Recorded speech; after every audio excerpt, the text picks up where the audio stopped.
Good evening, everybody. Welcome to your emergency meeting. In tonight's show, we're going to talk about Manchester United's nil-nil draw to Crystal Palace in the Premier League.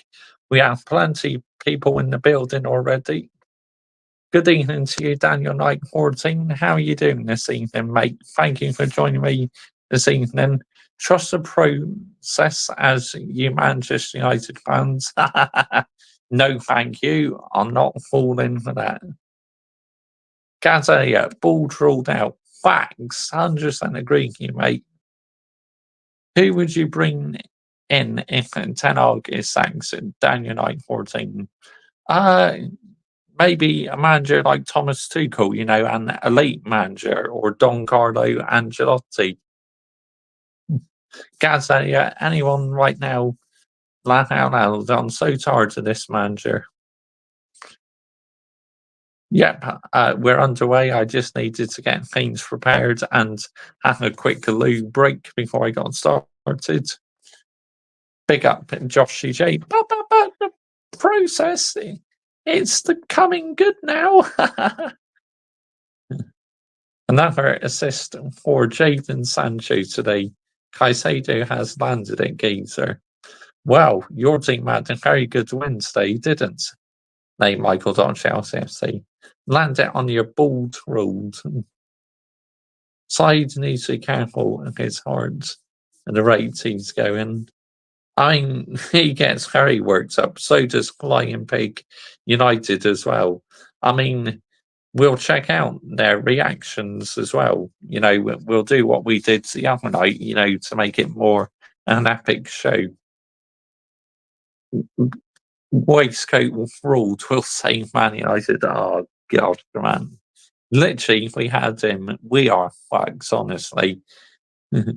You should trust the process. No, thank you. I'm not trusting any process, yeah? I'm not one of them Man United fans goes, oh, trust the process, back the process. You're toxic. You're negative. You're a fake fan. No, no, no. I don't do any of that on here. We keep it real. We say it how it is. Gazellia, we are 11th in the table. I know it's a disgrace, mate. Honestly, nowhere near sustainable for the standards of Man United's football club. I want to start off by talking about Marcus Rashford. Look, Marcus Rashford, the last couple of games, has scored a lot of goals, but today he was on the bench. It's like, I don't get what the Bulls rules was thinking, to be honest, having him on the bench. Yes, I know he's been crap recently, but surely, after he scored a few goals, you ought to start him today. But, he started Szursky, Joshua Szursky. Now, would I say Joshua Szursky has set the world on fire yet? No, absolutely not. It's still early days, but the pressure's on him to deliver because you're playing for Manchester United Football Club, yeah? Literally, let's get the narrative right here. You're playing for one of the world's most great elite football clubs. Well, once great elite, not so much now. It's like you have no time to develop at Manchester United. The pressure is on you as soon as you put the shirt on. Man United fans are celebrating a point at Selhurst Park. What a state. I mean, that felt like a defeat to me today. Literally, we had so many chances, but we just couldn't fucking find the back of the net. And that's the most disappointing thing for me, is that we just could not seem to score our chances at toffee. It's so frustrating. I can't question the players' work rate today. They gave it everything, but it's just they weren't clinical enough on goal. But when you have that amount of chances against Crystal Palace, who, let's face it, are in kind of transition, nowhere near sustainable by Manchester United Football Club's standards. Let's get the narrative right here. Let's absolutely have it right here, people. But my goodness, I am shell shocked to why we not find the back of the net. It's like, what are we doing here? Seriously. Garnacho, he hit the crossbar. Then immediately Bruno Fernandes hit the crossbar as well. I mean, oh dear me. It just goes to show you don't take your chances in football, you're going to get punished. It's as simple as that. And Palace very nearly punished us. You know, it was who was it who had the chance? Obviously, Alessi has gone to Bayern Munich, I think the Bundesliga. But one of their strikers had Eze. I mean, my goodness me, Eze, what a chance that was. And he just put it inside netting. What a smash and grab. But that would have been by Crystal Palace. But I was thinking it had 1-0 written all over it to Crystal Palace because we were missing so many chances. Yes, you could say, oh, a point's a solid result at Selhurst Park. But after we've lost 2 games this season already, it's not a good look, is it, being the 11th in the Premier League table? Not by my standards, anyway. Being the 11th is an absolute disgrace. What have you done to that baller, Mason Mount? I mean, he's always injured. He's got to be real unlucky, Michael Chelsea FC. Surely our physio staff need investigating because the amount of injuries, what's happening to these players, is totally unacceptable at the highest level. Let's get the narrative right here. Let's absolutely have it right here. If we lose to Spurs and Villa, he should be gone. Facts, I agree with you. Chelsea are 4 points ahead of Manchester United. I mean, that is a joke by starters. Because on paper, our team should be better than Chelsea. So realistically, Manchester United should be ahead of Chelsea in the table. But we're not because we've lost 2 games already. And, well, that's our first draw of the season. But, you know, it's criminal when you have that amount of possession and chances, you don't find to the back of the net. Look, that's not always the manager's fault, okay? Because I thought today he got the team selection actually quite good in that, but just unfortunately our players could not find the back of the net. I have to rewatch later. I fell asleep. It was that bad. I got 2 streams tomorrow, mate. F1 Singapore Grand Prix, Man City versus Arsenal watched on double the at Michael Chelsea FC channel tomorrow. Bosh. Ball trolled forever, brother. No, Michael Chelsea FC. But you rival fans are absolutely looking at how we're sticking with this manager still. I mean, I just don't get it. Because we clearly made the decision, right? The day before the FA Cup final to sack this manager, whether the outcome would be we won the FA Cup or lost the FA Cup. But yes, you can. Now you're a regular on this channel, mate. You can be a mod. I'll mod you up, mate. 100%. Yeah, I'll get onto that immediately while I'm on the stream. I'll just unlock my iPad, go on the YouTube app, and I'll make you mod. Yeah. Yeah, you're very welcome, mate. Hold on, where is it? Come on, where's the Wi-Fi? There we go, that's better. Here we go. Let's have a look. Where are we? I know what we'll do. Big up Daniel Knight 14 says Gaz Elliott. Facts. Hold on. It says Gaz Elliott. Facts. Oh, there we go. I can hear my own voice. Daniel Knight 14. Here we go. Add as moderator. Standards moderator. There you go, mate. Bosh. Welcome to the Mr. Joshy J moderator team. Daniel Knight 14. You're now mods, mate. Always open to having mods. I really am. But you're not a real fan if you don't back the manager. Yeah, you're welcome, Daniel 914. You're very welcome, mate. No worries. But it's absolutely, how can you have that amount of play and not score? I mean, oh my goodness me, what are we doing here? Seriously, man, I can't honestly fucking believe it. We didn't find the back in the net. It's just, oh wow. But nothing surprises me with this Manchester United team, to be honest with you. Let's get the narrative right here. It's absolutely just not sustainable whatsoever to not score after having all that play. I am going mate wedding at end of October. Bosh! I hope you have a good time, mate. Obviously, it's my birthday in October, October the 19th. I'll be 32 on October the 19th. Michael.Chelsea FC at Gaza at Down United 14. Big up, Bosch. Yep. Big up to every single one of you who's live and locked in this evening. Much appreciated. I mean, oh my goodness me. Manchester United, though, how are we in the 11th place, man? It's nowhere near sustainable. We should be higher up the table. Yes, I know we got some new players and that, but that's no excuse whatsoever.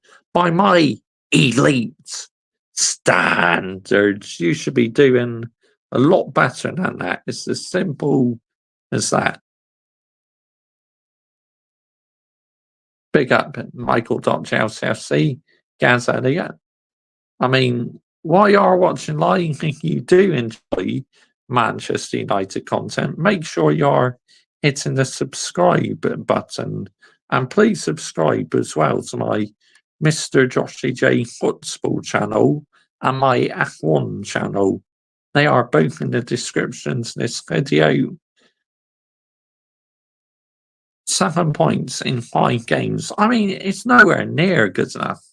The amount of money we spent in that, and this manager can no longer say, "Oh, I've not been backed in that," because Ineos have backed you in the market. Now we need to see a reaction out on the pitch or jog on. It's as simple as that. Nah, I'm sick and tired of it, man, honestly. But he's won you 2 trophies in 2 seasons, Mr. Joshy J. Yes, that's the number one aim in Elite Sport is to win the trophies. But 8th place and the minus goal difference last season, nowhere near sustainable, man. Honestly, and as a Manchester United fan, that will forever hurt me. But get over it, Mr. Joshy J. No, absolutely, I won't get over it. Because to me, it'd be the lowest point in them all in our football club history as one of the dark moments, finishing 8th place with a minus goal difference. So he should have gone, but Ineos bottled it.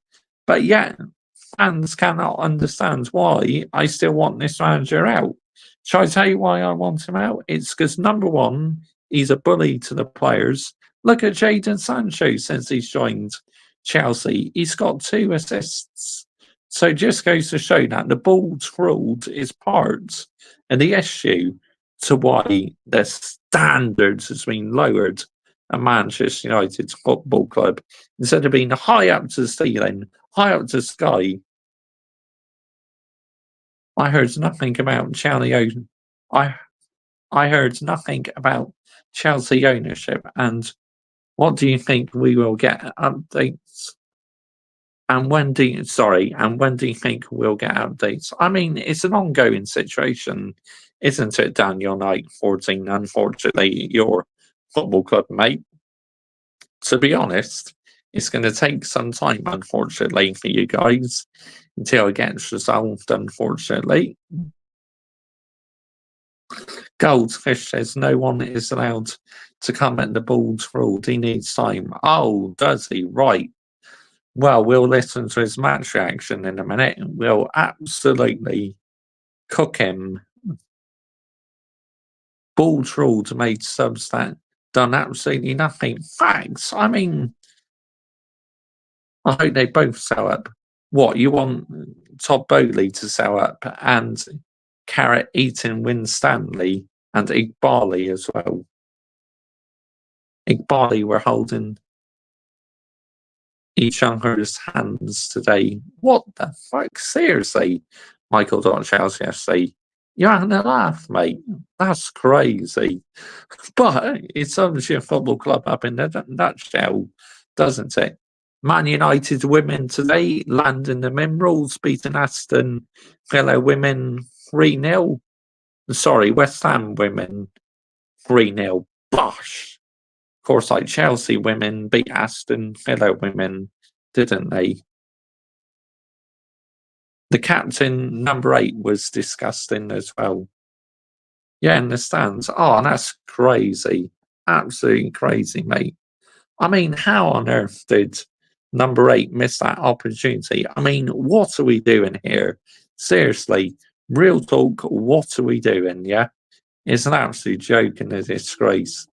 Now, I'm sick and tired of it, man. I'm sick and tired how fans accept mediocrity at this football club, and I'm sick and tired why they don't have the minerals to call out this manager. But like I said, today, when we couldn't score, and that wasn't on him, that was the players out on the pitch, Them players out on the pitch just could not find the back of the net. So, while you say, oh, it's good we got a point at Selhurst Park, to me, it's like a defeat because we dominated that game without fucking scoring.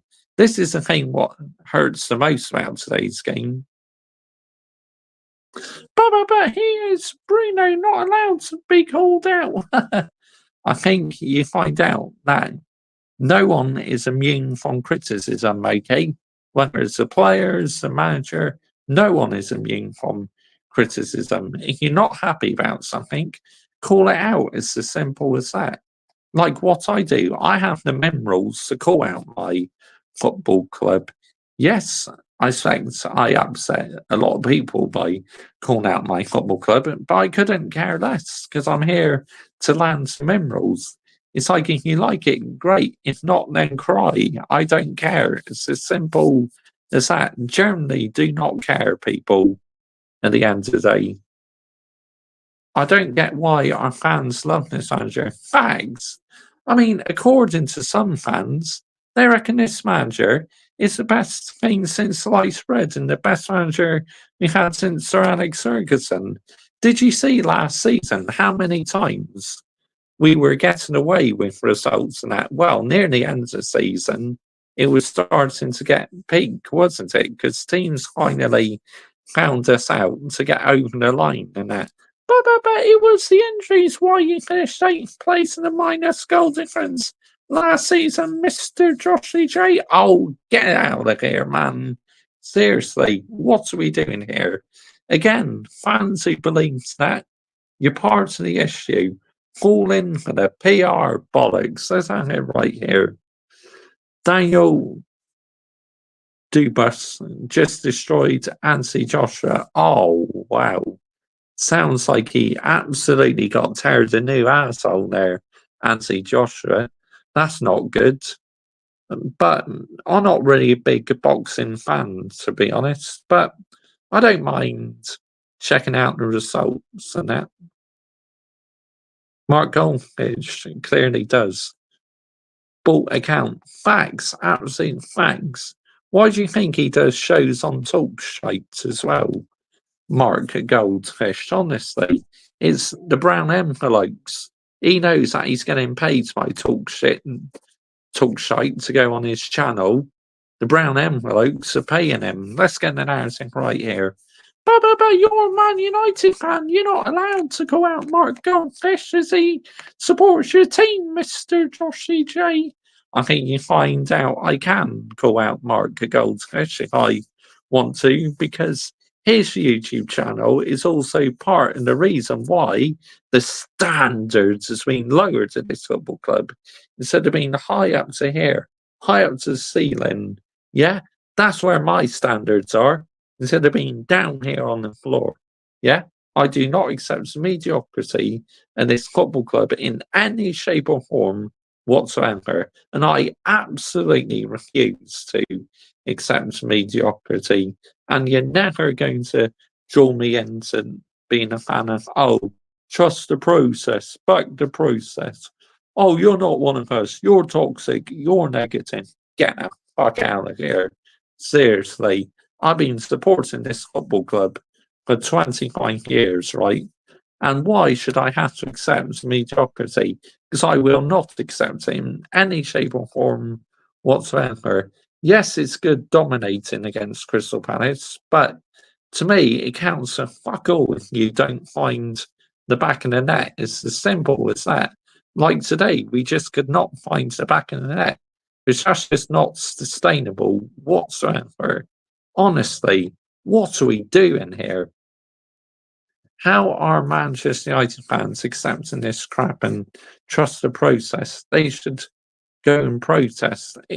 Fact. I mean, the only reason why the Glazers sold 25% to Ineos was because fans actually started protesting against the Glazers.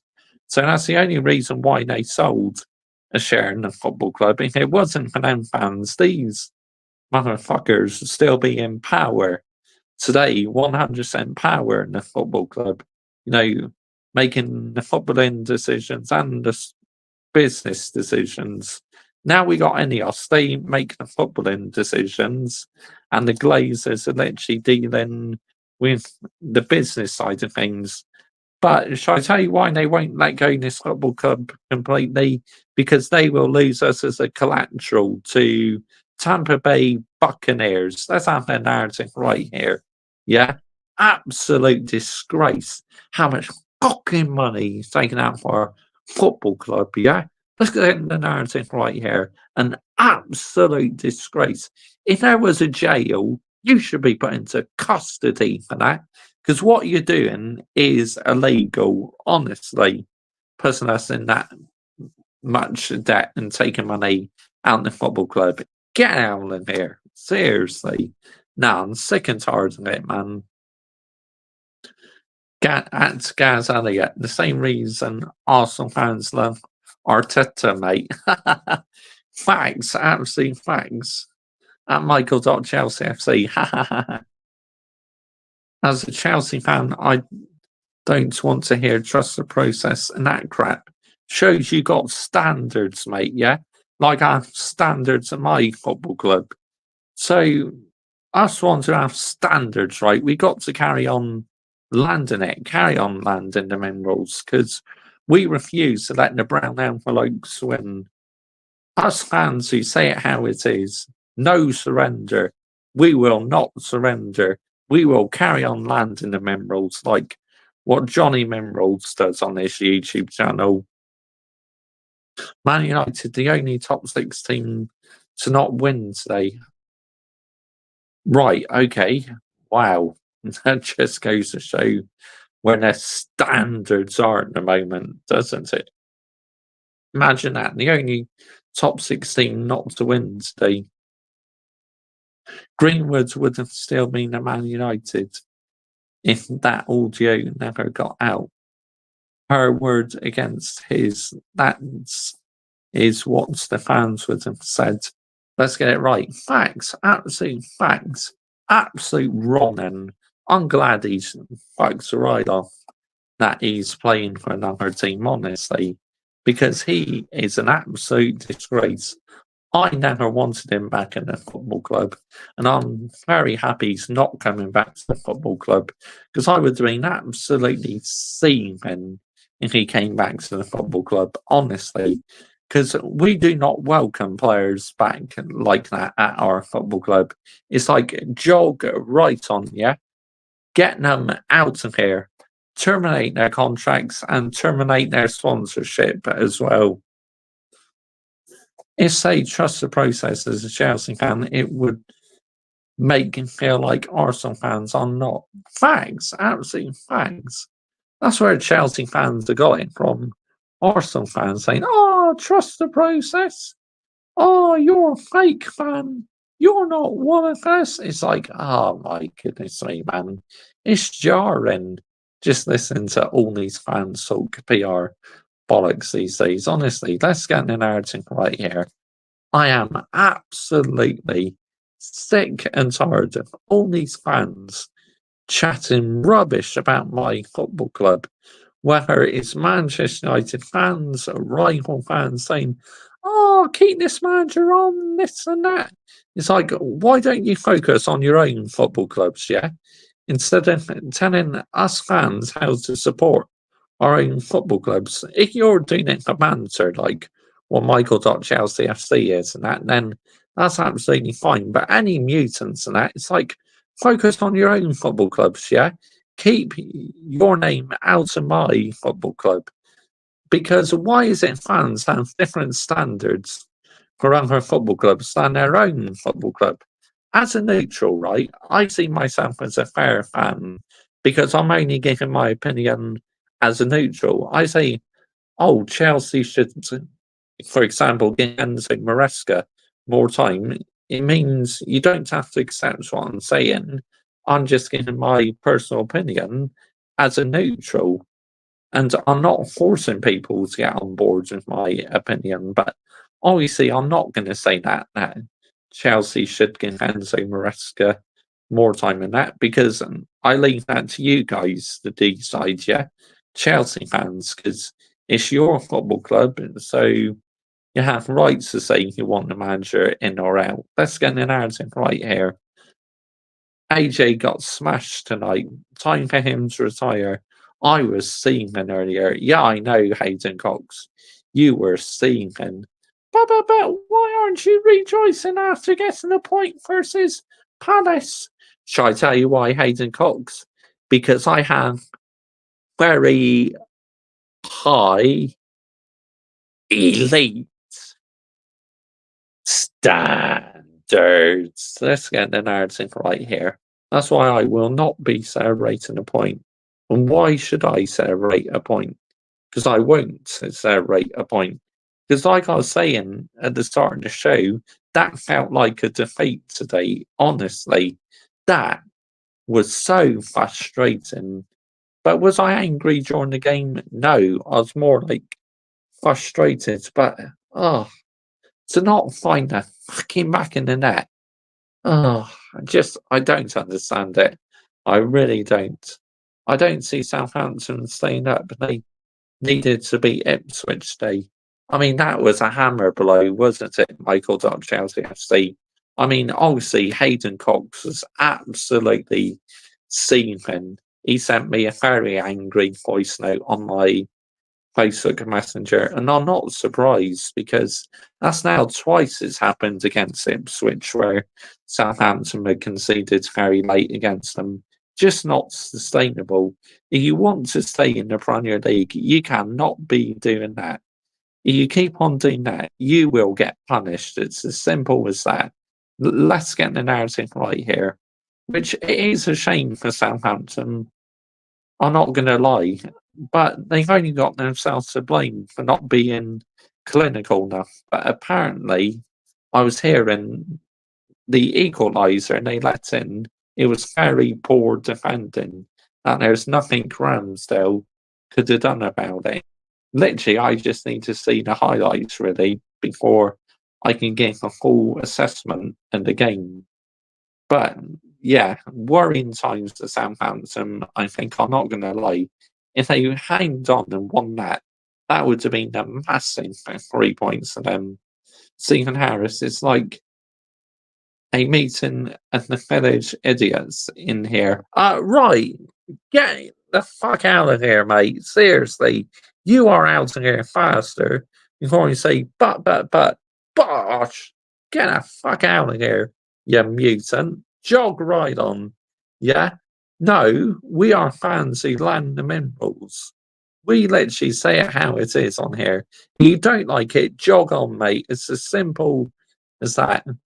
Get in the fucking bin, seriously. Dear me. What the fuck are we doing here? Seriously. Jog on, mate, yeah? Dear me. But anyway, I mean, it was so frustrating. You had all that possession, and you think, oh, the goal's going to come, but it never came, unfortunately. So that's the thing what hurts me the most about it. But let's listen to what other Man United fans have been saying, shall we? Smash the likes as well, because that literally helps I shout out an awful lot. Mutants detected in the chat. Stephen Harris. Yep, absolutely. Watson, absolute wanker, mate, honestly. But hey, I put him in the bin because I will put people in the bin. If you do it just for banter, that's fine. But if you want to be a mutant and that you are out in there faster before you can say but bosh. I put him in the timeout for you. Good. Thank you, mate. Yeah, thanks for that. See, the Mr. Joshy J.R. me, we work together, yeah. We put all these run-ins in the bin, and I will carry on putting them in the bin. No one's going to change my opinion on the manager. No one's going to change my opinion on the players. I still think number 10, Marcus Rashford, is absolute trash, honestly. Let's get the narrative right here, honestly. But yeah, who should we start off with? I tell you what, I think an easy one to start off with is Saeed TV. Let's see what he's got to say. I mean, he's not going to be happy, is he? Oh, look, he's going live at 11 p.m. I'm not interested in that. I want to listen to his match reaction. That's what I'm here for. Where is it? Recent uploads. Here we go. Ball trolled subs criminal. I don't believe it. Hector Meldrew. Hector Meldrew.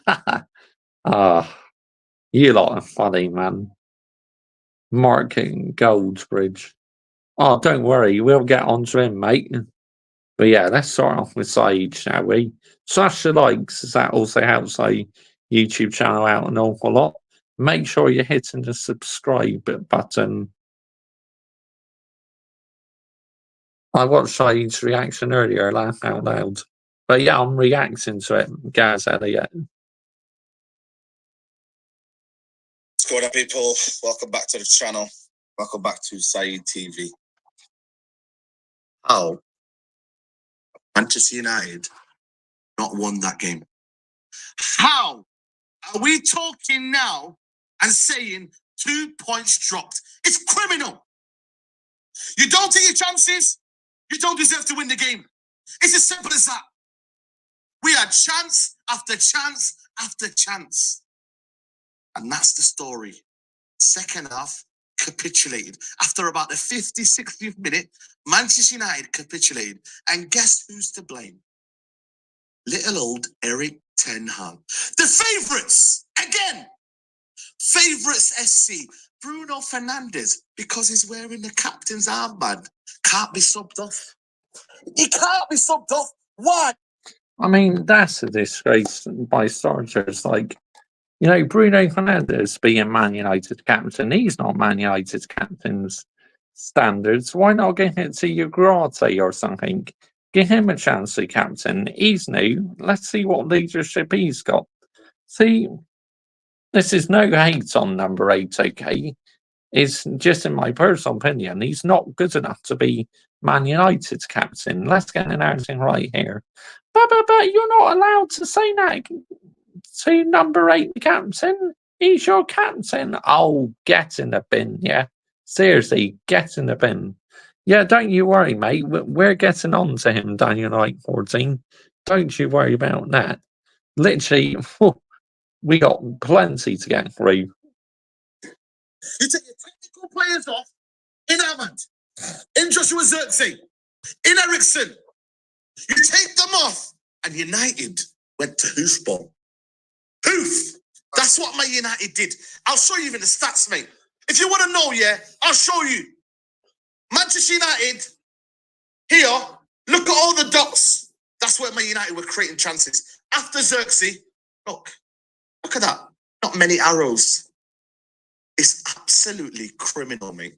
And today, yeah, if Man United want any aspirations here of getting this top 4, yeah, you have to win them games.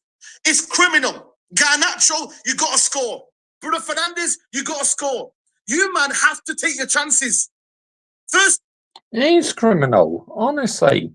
Creating so many chances and you don't find the back of the net. It's just absolutely pathetic, honestly.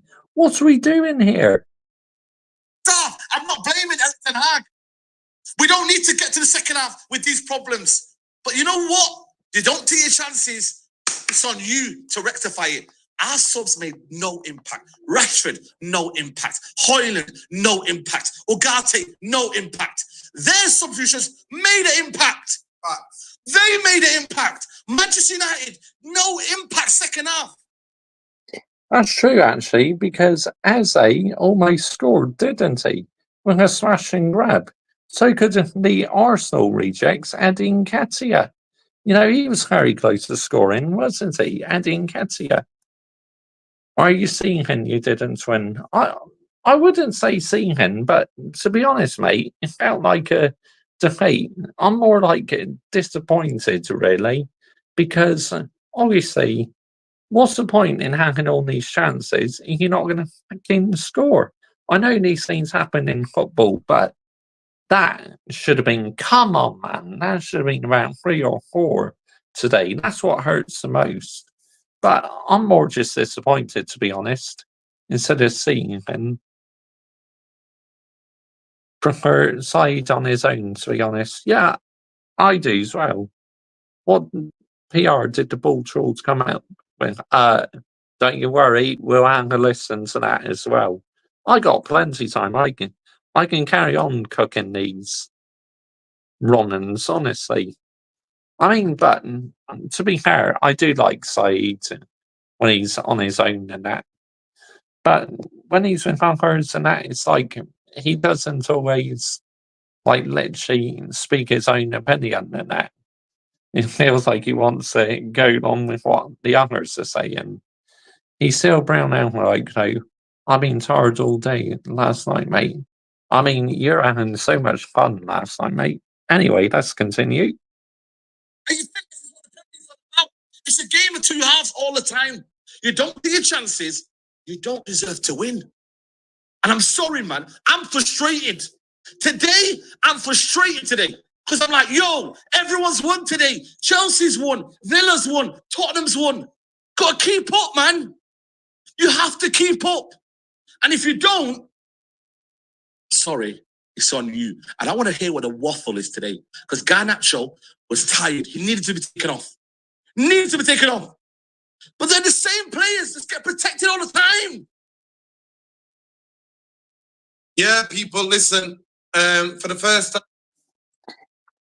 I mean, my goodness sake. I mean, wow, it's mad, isn't it? But anyway, let's get on to my favourite, shall we? Let's get on to Flying Pig United next. I mean, he's just absolutely gold, isn't he? Flying Pig United. I absolutely love Flying Pig United.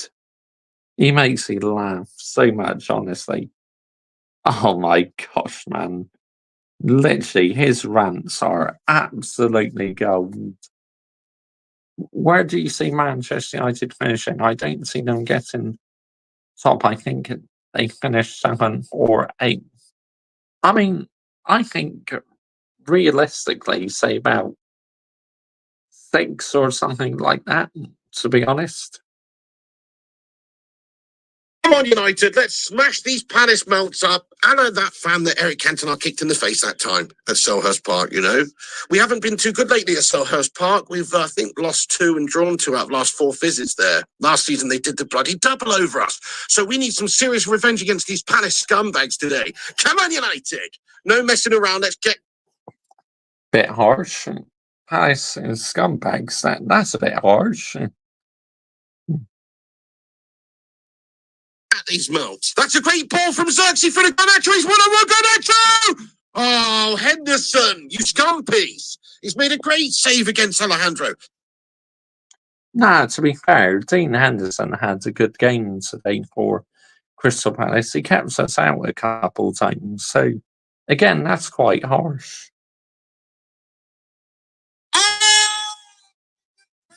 It's got another one. The corner comes in. It's a great corner, and Matthijs de Ligt there is arriving at the back stick. It's a great corner, and it's a fantastic header, but it's just an unbelievably wicked save by Henderson again. To the back post, all over everybody. Diallo picks it up edge of the box. United are alive here, guys. United are alive. Oh, the shot goes over the top of the crossbar. Fucking come on, lads. Get out these twats.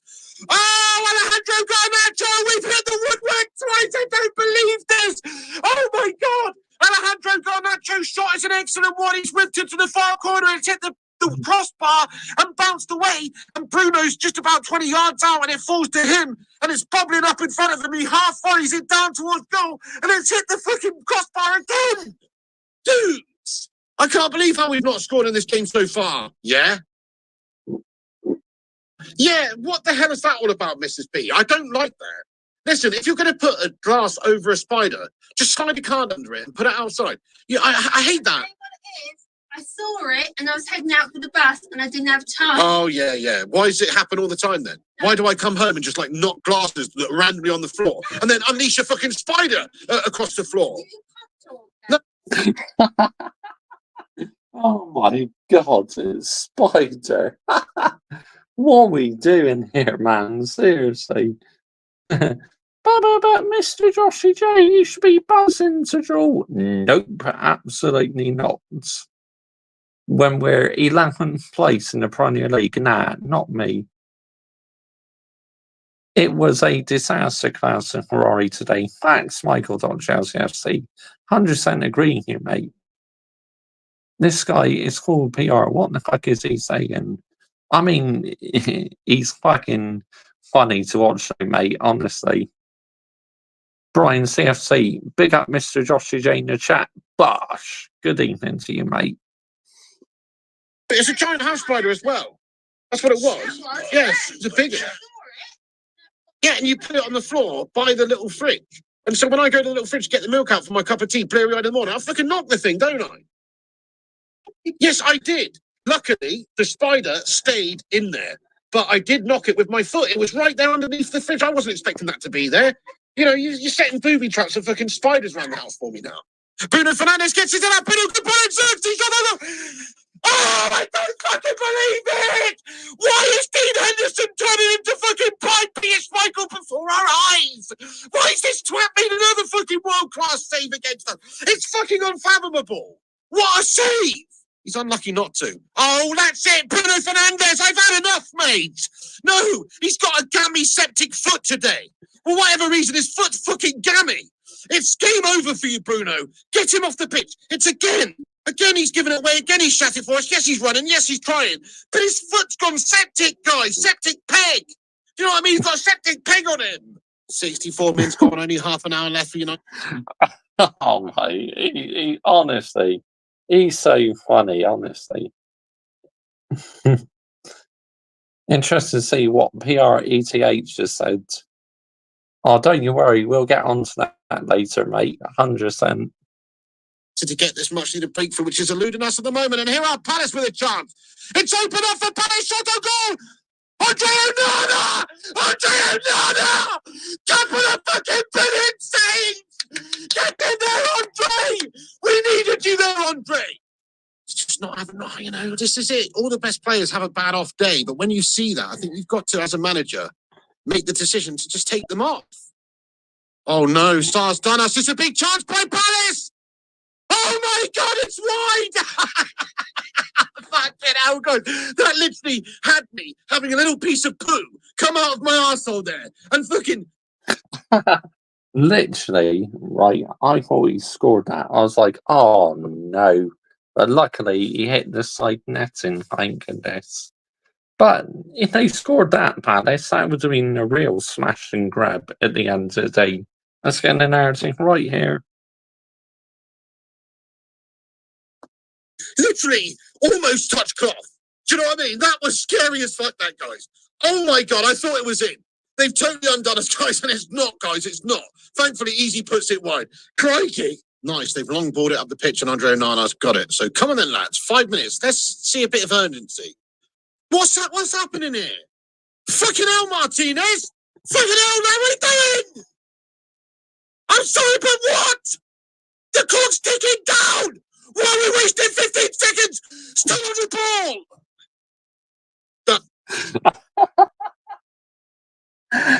Oh my goodness me. But to be fair, that is a ridiculous booking by Martinez. There's no need to lunge in like that. Imagine if we went down to 10 men, right? We probably would have lost that game. What the fuck, man? Seriously. That's not sustainable, that by Lisandro Martinez today. And I will be calling that out in my player ratings when I do it. Are you seeing this, guys? Are you seeing this? Are you seeing us play for a draw away at Selhurst Park? Are you seeing this? Can you believe it? We've actually given up trying to win. We're going for the draw. It's pretty clear to me. We're not taking any chances with forward passes. We're just passing it around in our half, sideways. We're trying to run the clock down for a point. Are you fucking kidding? I'm sorry, but just this alone is enough reason to want to get to foot gone of our manager. Just this in itself. Just to have that mentality in this situation against a gas team like Palace away, trying to get the win. Just to show this mentality is enough reason to get the fuck out of this football club right now. This is not the United way. This is not on. And this is not how we go about our games on the road here. No matter who you're playing, certainly not Palace. I'd rather have this fella in charge of our fucking team at this moment. You know, this guy absolutely sucks as well. But Bring in the Henry Hoover. What the fuck? Oh, that's brilliant, man. That's absolutely gold. That is peak. Excuses, FC. And I thought our attack at Arsenal was poor. I mean, don't get me wrong. Our attack is very poor as well. And so is Arsenal's as well. But my goodness me, both teams have a poor attack, really. But you got a good point, Excuses, FC. Good evening to you, by the way. Thank you for joining me. If you're new to our YouTube channel, make sure you're hitting the subscribe button. And please subscribe as well to my Mr. Joshy J Football channel. The link to my football channel is in the description to this video. how does Eric Ten Hag? Okay? We've got no fucking clue. We fucking suck. We suck like a fucking Henry Micro Hoover. It's absolutely debacle. And you know, that's it. Just get down and give it room. Run this joy then. We don't have any mentality to go for things. This is a disgrace. I cannot believe the last 10 minutes of this game where we just sat back and played defensive, crabtastic football. It's Palace who are going for it. Look at this. Palace manager chucking people on. Palace manager administering advice to his players, telling them to fucking get at them and try and get the winner. That's what Palace's manager's doing right now. What's our manager doing right now, mate? Sucking up some debris in the fucking dugout. What's he doing? Hashtag Henry Hoover in. You know what I mean? Oh, Nash, just calm down, lad. Take the draw, bro. Take the draw. Take fucking draw. Take the fucking draw. No, I will not calm down. And I will not take the draw, mate. We've already had a... Take the draw against Palace. What the fuck is that lad on about? No. Go and get fucking all 3 points, yeah? Get me the 3 points. That should be our standards. I say he's a rival fan, I bet. D-Let looks a good signing for you guys. He does. I agree. D-Let, he's came in and I think he's had a positive start. I'm not going to lie. But I'm not getting giddy about him just yet. Honestly, nowhere near getting giddy about it because it could all go south for him. Yeah, I've seen it so many times this last decade or so. Players coming in who have a great start, then out of nowhere, they just start playing shit in that, and they can never return back to their glory days. So no, I won't be getting giddy about it whatsoever. But anyway, let's continue. Because your levels are so much higher. But why don't you get excited? Because I've been disappointed the last decade, Hayden Cox. Why should I get excited with my football club, who I know are going to disappoint me sometimes? It's not worth it, is it? Because if you get let down in that, you're just going to be disappointed. To this season, mate, dropping fucking loads of points, mate. This will be 8 points dropped now out of a possible 15, and you're telling me to take the draw? No, fuck the draw, mate. Nothing but a win here is acceptable, mate. You lost the first 2 bloody games of the season, won the last 2, whatever. You've got to get back on track. We're going to end up mid-table gash under this Ten Hag mud. What do you mean take the draw? Draw is not acceptable here, lad. Sidey crap passy guff in our own half. Absolutely pathetic. Team's gone fucking camping. They don't know what they're doing. They're camped out in our own half here. Why are we camping out in our own half when we've given a chance to Palace?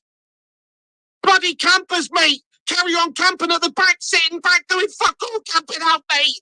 Like a bunch of fucking nymphomaniacs camping. Fucking intense. Loads of bullshit at the back from us. Get the ball and play up the pitch, please. This is ridiculous. Why are we camping out in our own half, mate? Barbara Windsor's going to pop up in a minute and get her fucking butts out. Come on, United. What are we doing? Palace almost score again. Inviting pressure onto ourselves. Who wants Ten Hag in? You want... Oh my goodness me, man. When the standards you hold, the point versus Palace is awful. I agree, 100% agree with you, Hayden Cox. Barbara Windsor. Oh my goodness me, man. This YouTuber, Flying Pig United, he never fails to, I may say, rest in peace, find a way to the late, great Barbara Windsor. Absolutely loved her in these standards. I'm Portuguese, but can't stand Bruno, even for the national team. I don't rate him at all. Didn't you guys resign him to a huge contract too? I think so. But I agree with you, excuses FC. He's not Man United's captain standards. We need to see captain who is Man United standards, because clearly he's not Man United captain standards, is he? Let's get the narrative right here at the end of the day. Let's fucking have it right here. But anyway, let's continue with this. Show us how high your standards are, mate. Mine are high up to here because I have elite standards. It's as simple as that. Right, anyway, let's continue. Ten Hag, do you? You want this. You want a manager who's prepared, after getting 6 points out of a possible 12, who's prepared to allow us to have 7 points out of a possible 15. You're happy to have a manager who goes to Selhurst Park and sits back for the last fucking 10 minutes of the game when we are 0-0 and we're desperate for the points. And you're happy to have that, Charlie. Do you know what? I've never been more Erik Ten Hag out than I am right now in the last 10 minutes of this game due to how we've approached the final part of this game. This is a disgusting end for the game for Manchester United to literally set up to try and see the game out and get a fucking point on the road at Selhurst Park. It's a disgrace, lad. Ten Hag out. Ten Hag. Facts, I agree with you. Absolutely flat facts, Flying Pig United. Sitting back the last 10 minutes, nowhere near sustainable. Go for the fucking win, yeah? We're Manchester United Football Club. We're meant to be an elite football club, yeah? We don't sit back. This is not Manchester United. Manchester United should be pressing high, up the pitch, getting the ball, up to the players and that. What are we doing here? Seriously. All the way out. It's time to get him gone. He doesn't have the right mentality for this Manchester United side. He might be all right for fucking Kettering Town or Ajax or wherever, but he's not the man for Manchester United because of his mentality alone.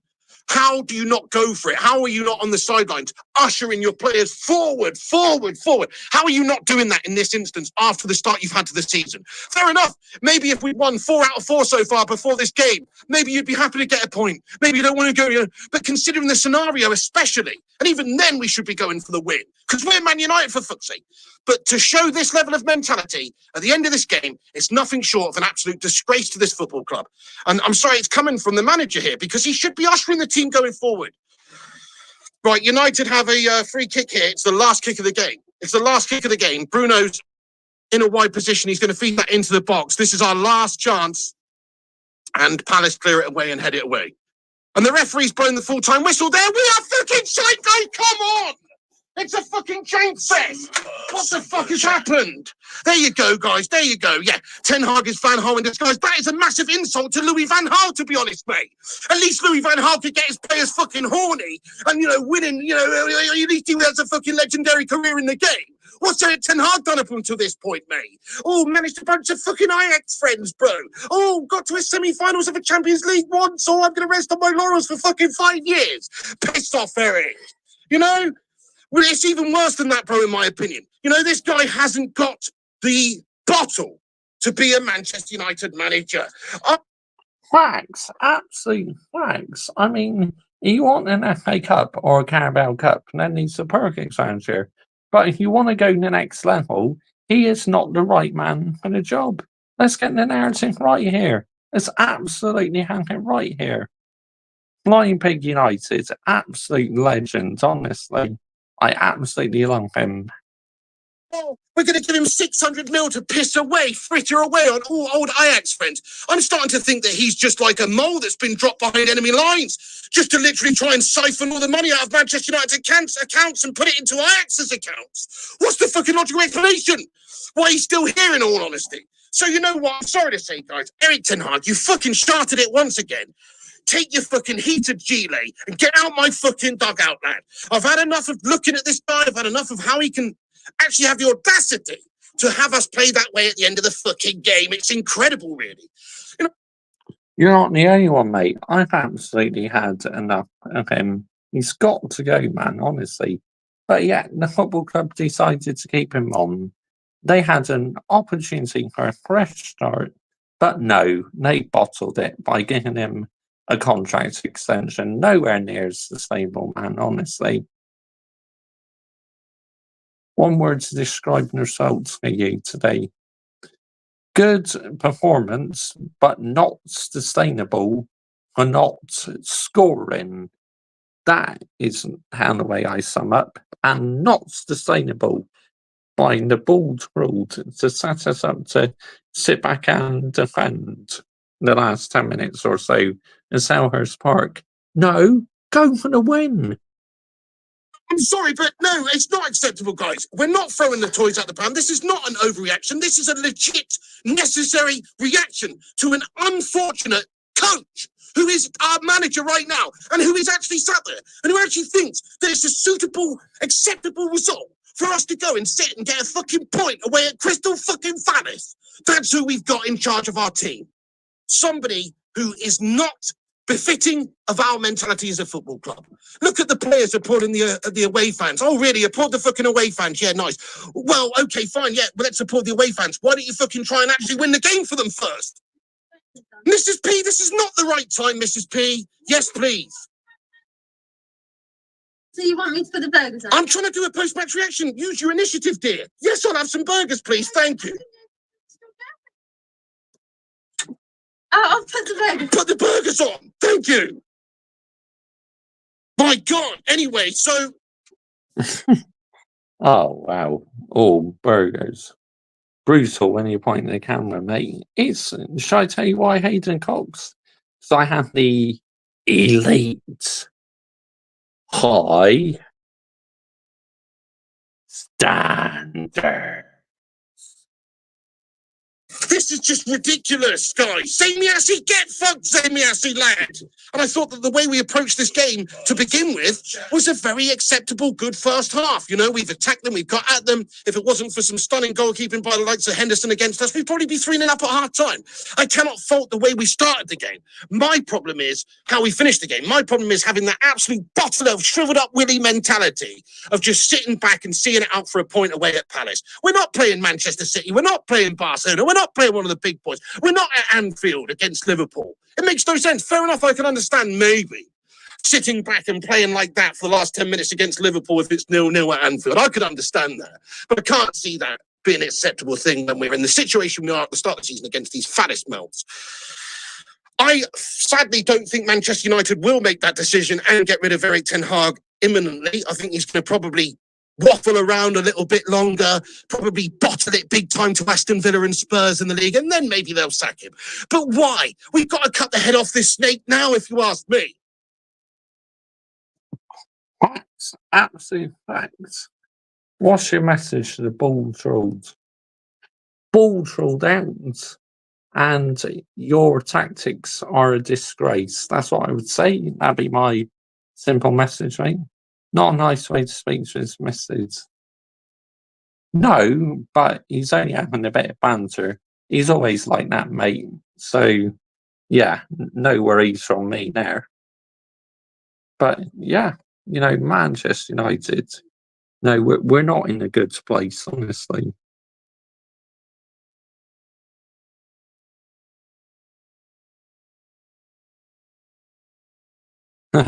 Oh, here we go. Rants and bants. We are rubbish. Trust the process.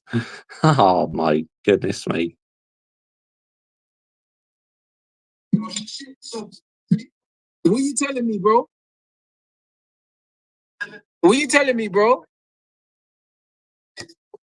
5 minutes to go. Thank you so much, Erik ten Hag. This is What? But I thought it was the best game of the season, bro.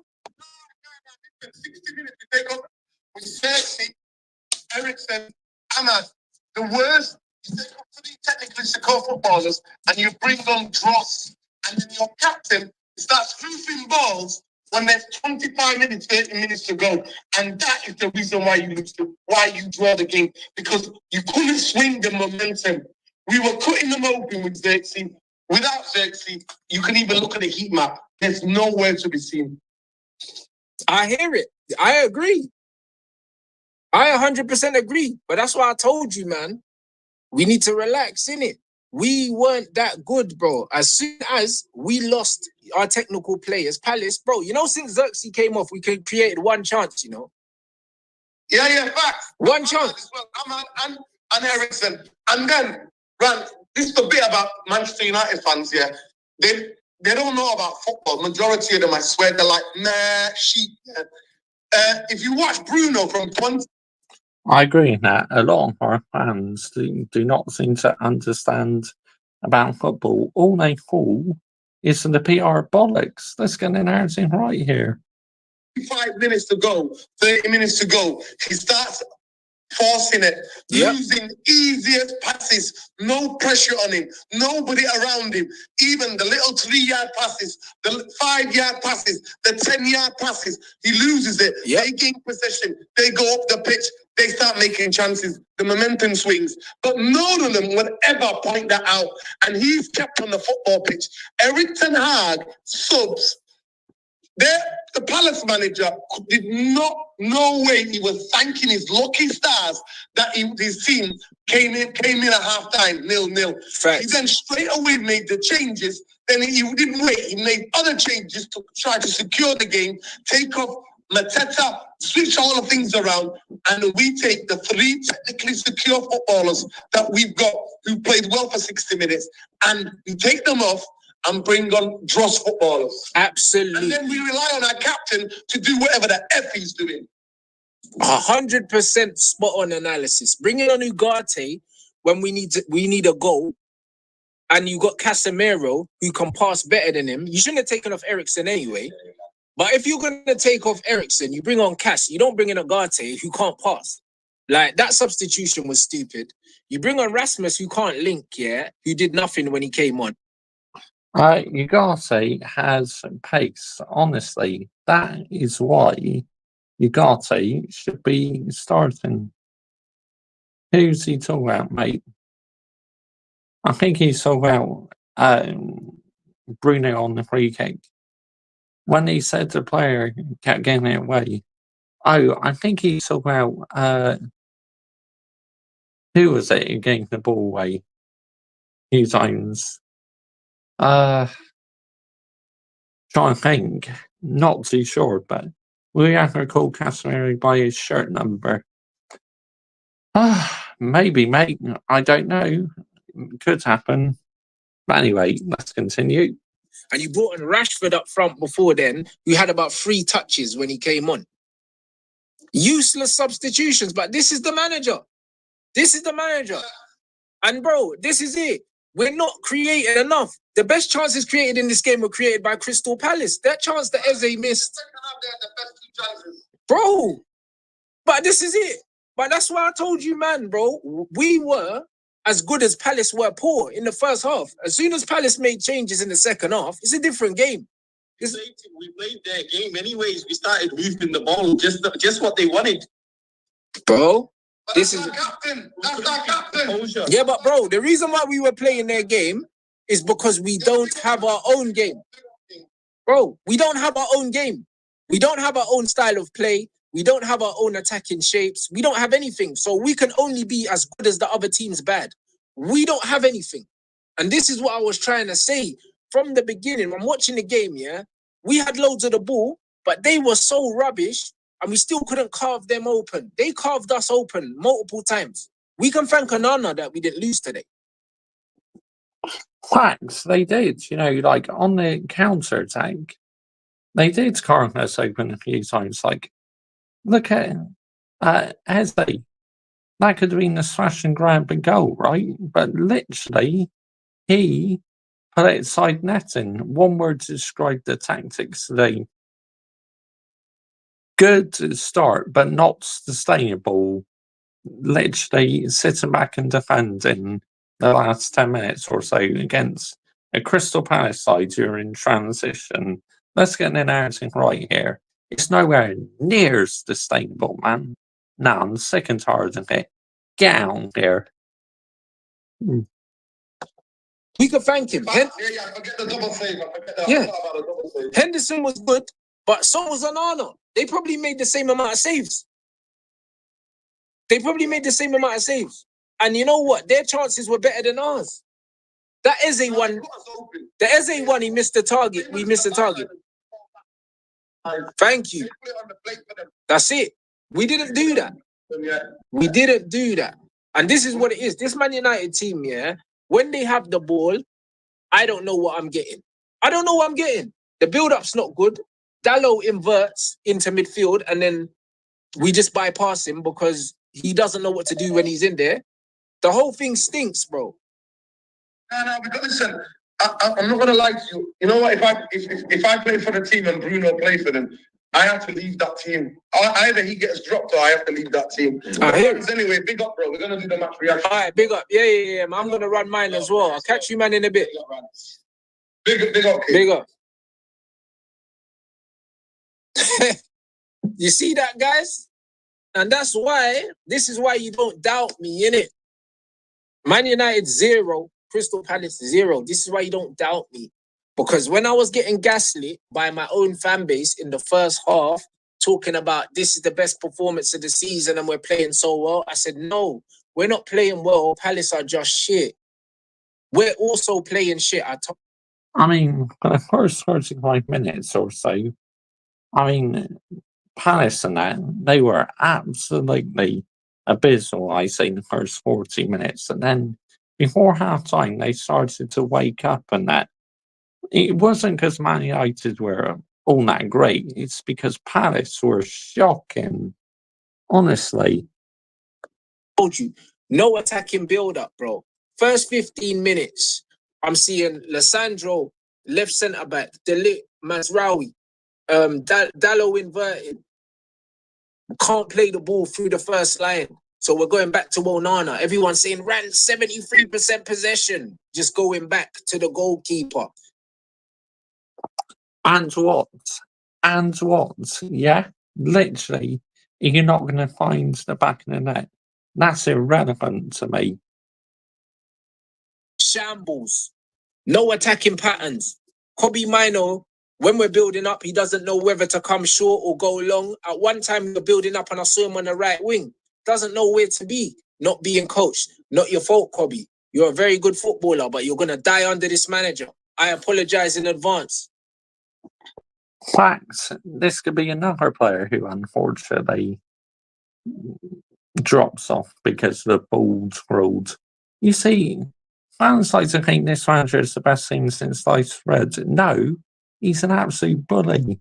He literally makes players lose their confidence. Let's get the narrative right here.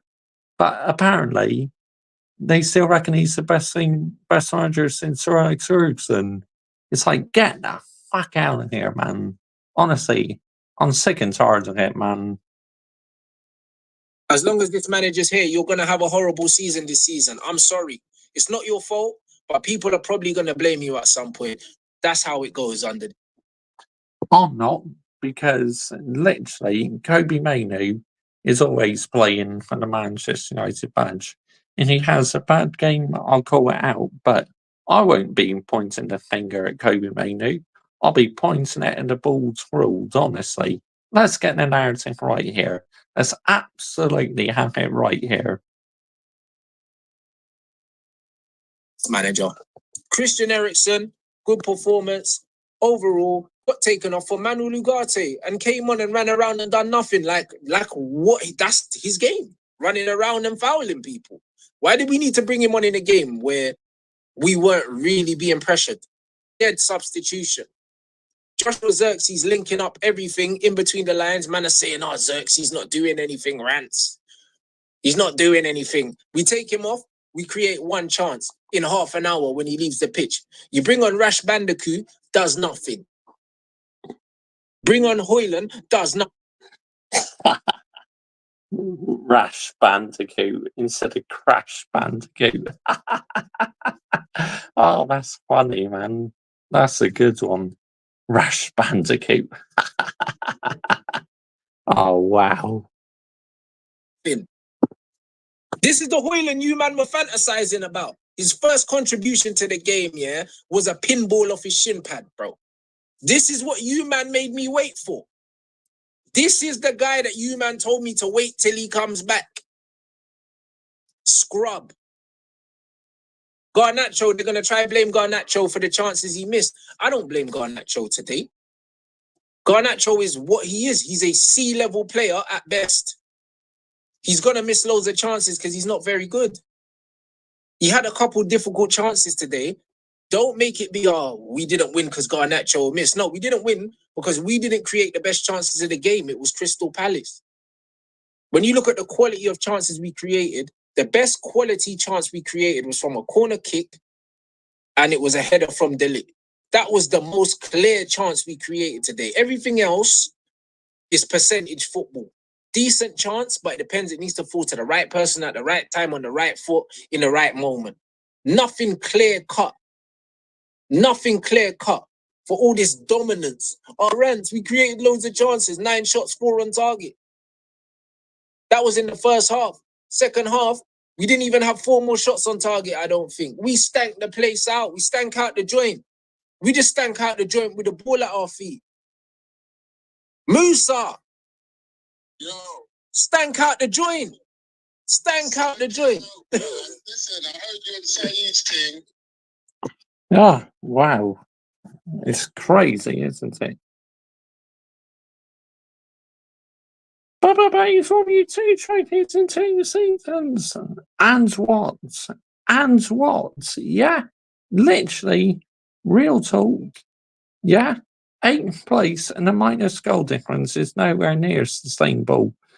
But it was the injuries, Mr. Joshy J. Oh, get in the bin, yeah. Seriously, get in the bin. And the Basara. But why don't you back the ball ruled? He is a tactical magician and he's a serial trophy winner.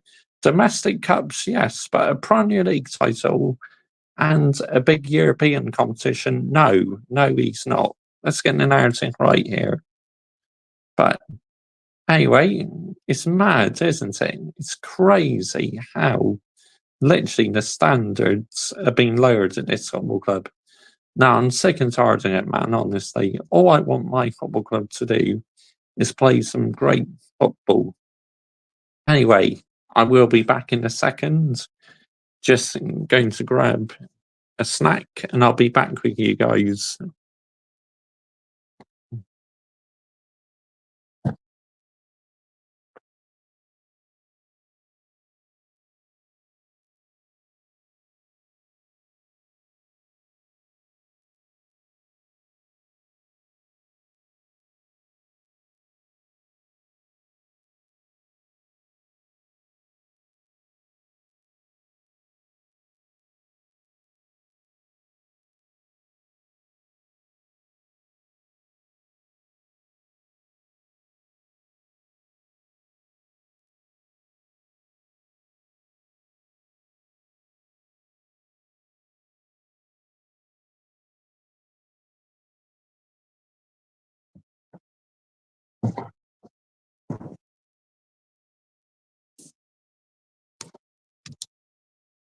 But trust the process.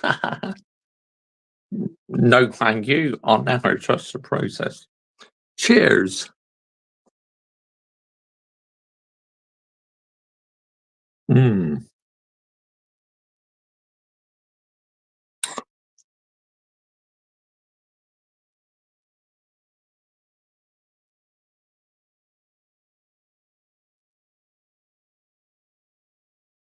But yeah, it's crazy, isn't it?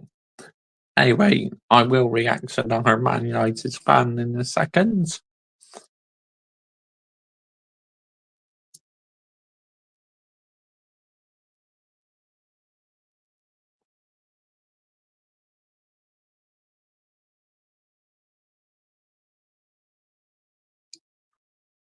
Hmm.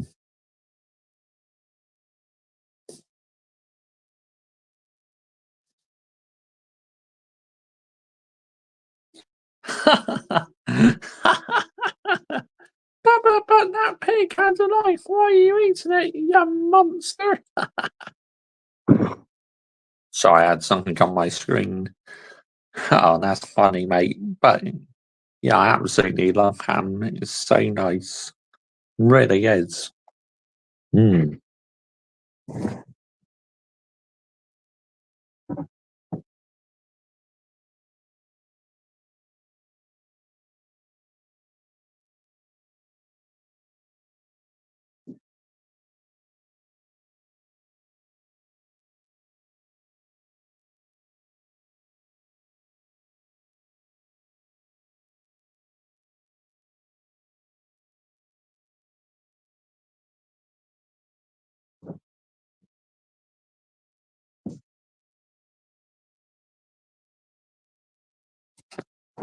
Yeah, but you should be vegetarian, you cruel bastard. I mean, I just love meat, you know. I couldn't imagine myself being a vegetarian, to be honest. To me, it wouldn't be right, you know, being a vegetarian. But anyway, let's have a look who we're reacting to next. Which fan shall we react to next?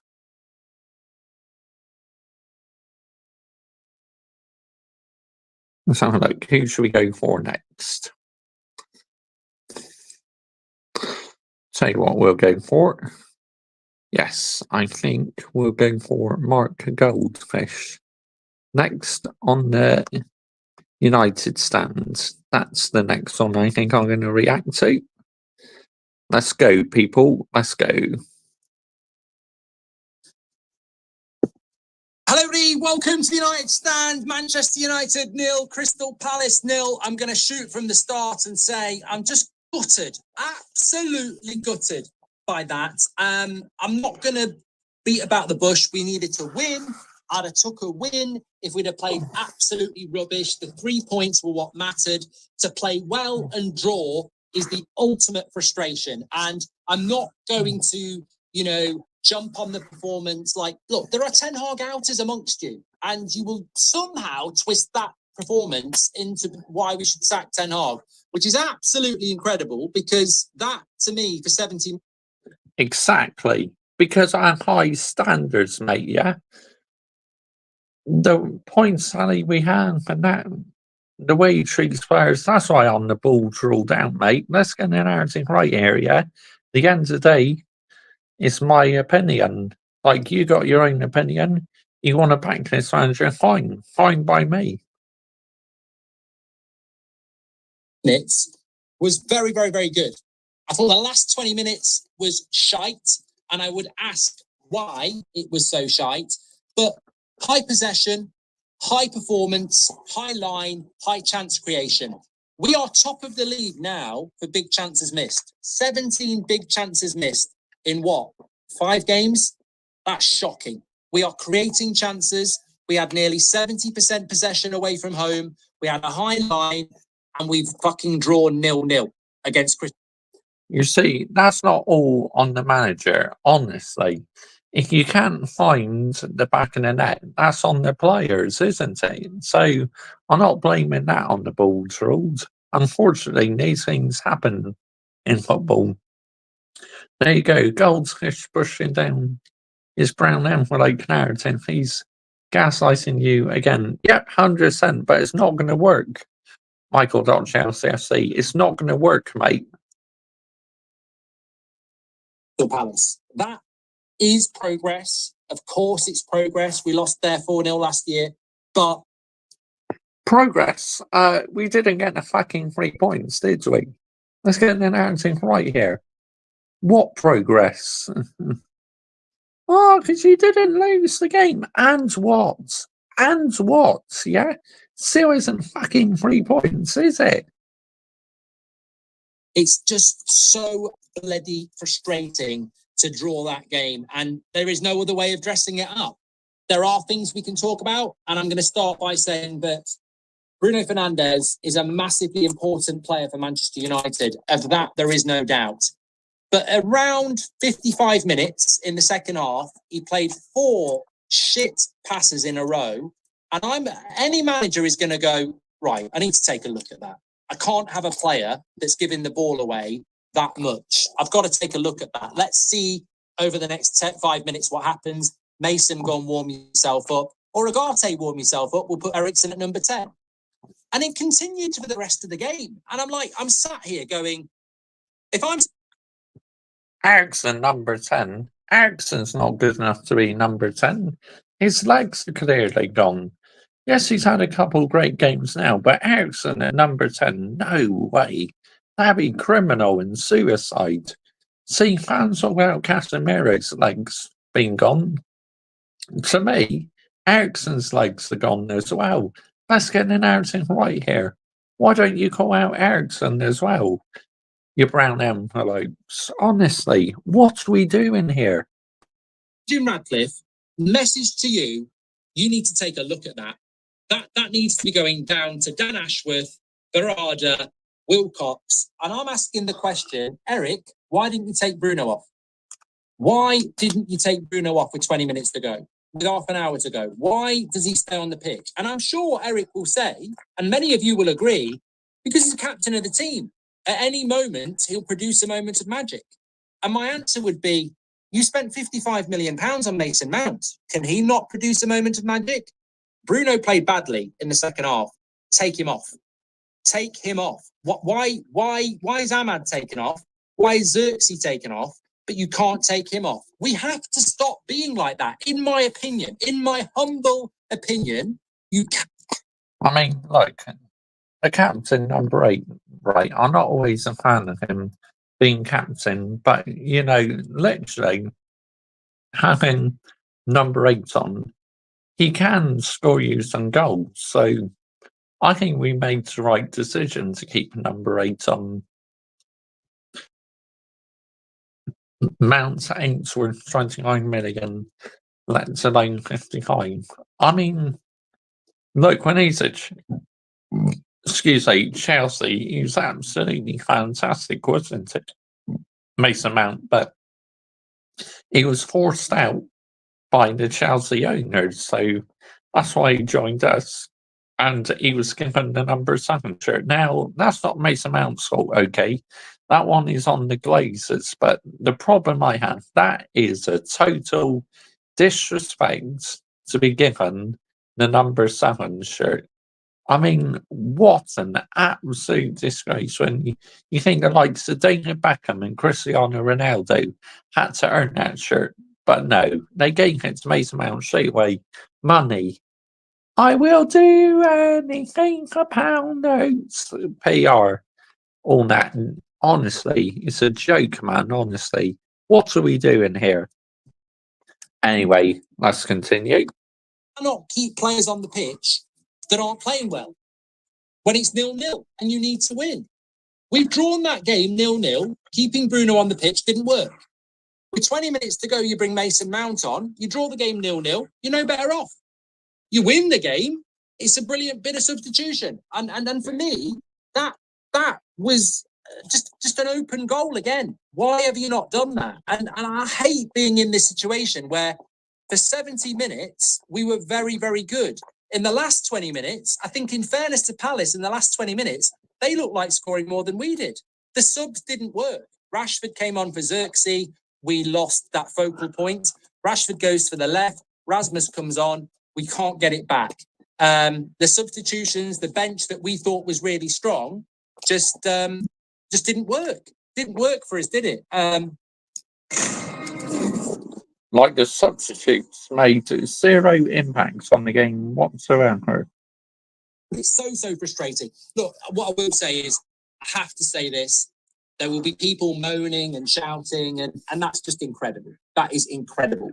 Like, I don't think there is any reason to be going after the manager or saying this player's shit or anything. I really don't. A 0-0 is sometimes more frustrating than getting beaten when you played shit.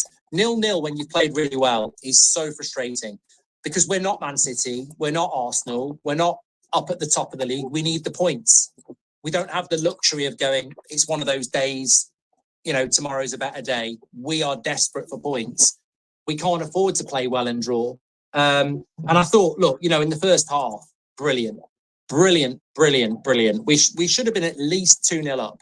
And then for the first 15, 20 minutes of the second half, we should have been 2-0 up. And then I think Onana makes that double save. Eze should have scored. They had chances. And the substitutions didn't work. They did not work. And one thing I want to come back to is the selection of Eriksen. I thought it was brave. I thought it was risky. And it worked. Good evening to you, Kai. Thank you for joining me by the way this evening. How you doing, mate? Did you see the AJ fight? Back in heck. Daniel Tobias knocks the shit out of AJ. Yeah, I'm hearing it, but I didn't watch it, obviously. But I may watch a bit of highlights and that, but I'm more into WWE, to be honest, than boxing. But wrestling's fake. And what? Yeah? If I like that sort of thing, I will watch it. You know, Ten Hag did something I wouldn't do, you wouldn't do. And I know it's hard at this moment in time to be, you know, pragmatic when you're feeling so frustrated. But he got it right about Eriksen. He was right. We absolutely dominated them. We dominated them in the first half. They couldn't get out their half. You know, they still had the likes of Mateta, Eze, Wharton. They played really, really badly. We absolutely dominated them. We created the chances to score. We didn't put the ball in the back of the net. And ultimately, in the Premier League, whether you're going to Southampton, Crystal Palace, or Anfield, if you don't score in the Premier League, you will run the risk of losing the game. And ultimately, we could be sat here now in that last 20 minutes going, we've lost. There's a big lesson to that dressing room. And the lesson has... Well, we could have lost, honestly. You know, Palace so easy could have got a smash and grab. I was about to say that. Joke about WWE. I beat you to it, mate. I beat you to it. Be harsh. If I'm Erik Ten Hag, he's probably going to come out and say we played really, really well publicly because that's what he's got to do. But if I'm in that dressing room now, Yeah, because the PR, money, pound notes. If he said that in his interview, you know why. Money, pound notes. Let's get the narrative right here. Yeah, life's been great. Thank you, Kai. Thanks for asking that. Much appreciated, mate. Hang on. There we go. Anyway, let's continue. Reading them the riot act. I'm saying momentum killers. We have played so well. You beat Barnsley, you beat Southampton, you did play well. Everyone's saying it's only Barnsley and Southampton, and tonight was the chance to go, well, it's Crystal Palace now, and you've architected your own downfall. Like, we've won that game, but you haven't put the ball in the back of the net. Hopefully. No, you haven't won the game, have you? Because if you don't find the back of the net, you're not going to fucking score, are you? So instead, you either lost or drawn. And today, we drawn. Ball trolled is a hypocrite. Facts. Hopefully, it's just a dropped stitch in life's positivity tapestry. Because if we can beat Twente on Wednesday and then we beat Spurs at home next Saturday, you know, we're still moving forward. But we needed the points. We did need the points today. And I'm very disappointed about that. But look, again, I have to say, look at where we were last season. That's probably some of the best football we've played. We're definitely playing better football. We're definitely moving the ball around better. We just got to put the ball in the back of the net. And I'll be honest, you know, I mean, one thing I have to say is defensively, I believe we are starting to improve a little bit. You know, I think De Ligt has come in and he looks quite impressive, to be fair. Matthias De Ligt. And also Matsharari. He's had a couple good games as well. But again, I'm not getting giddy about the defence because it could all go south for them, honestly. Let's get the narrative right here.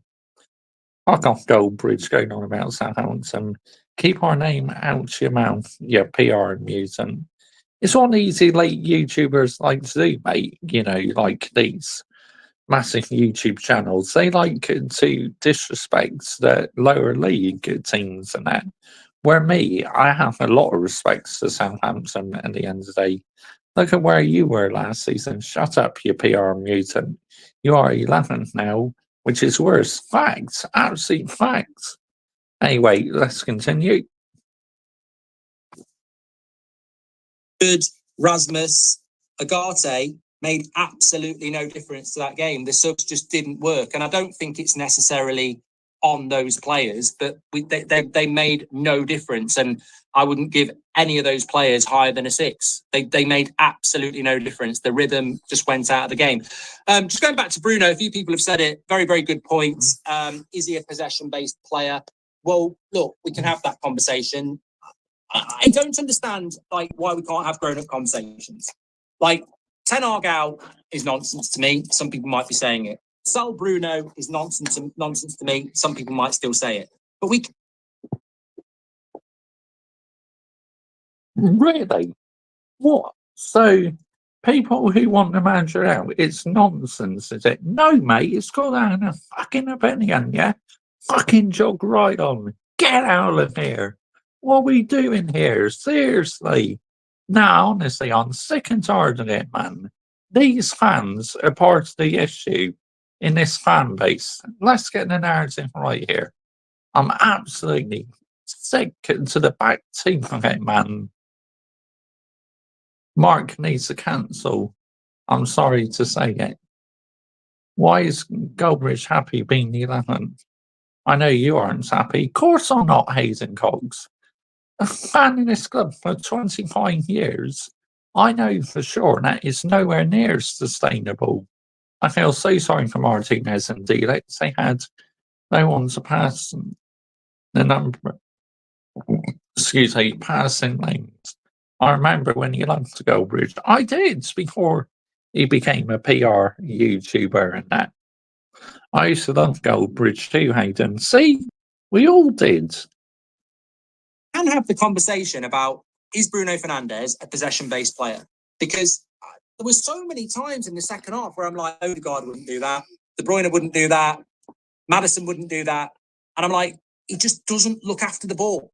He's trying to do stuff, and then the pass isn't right.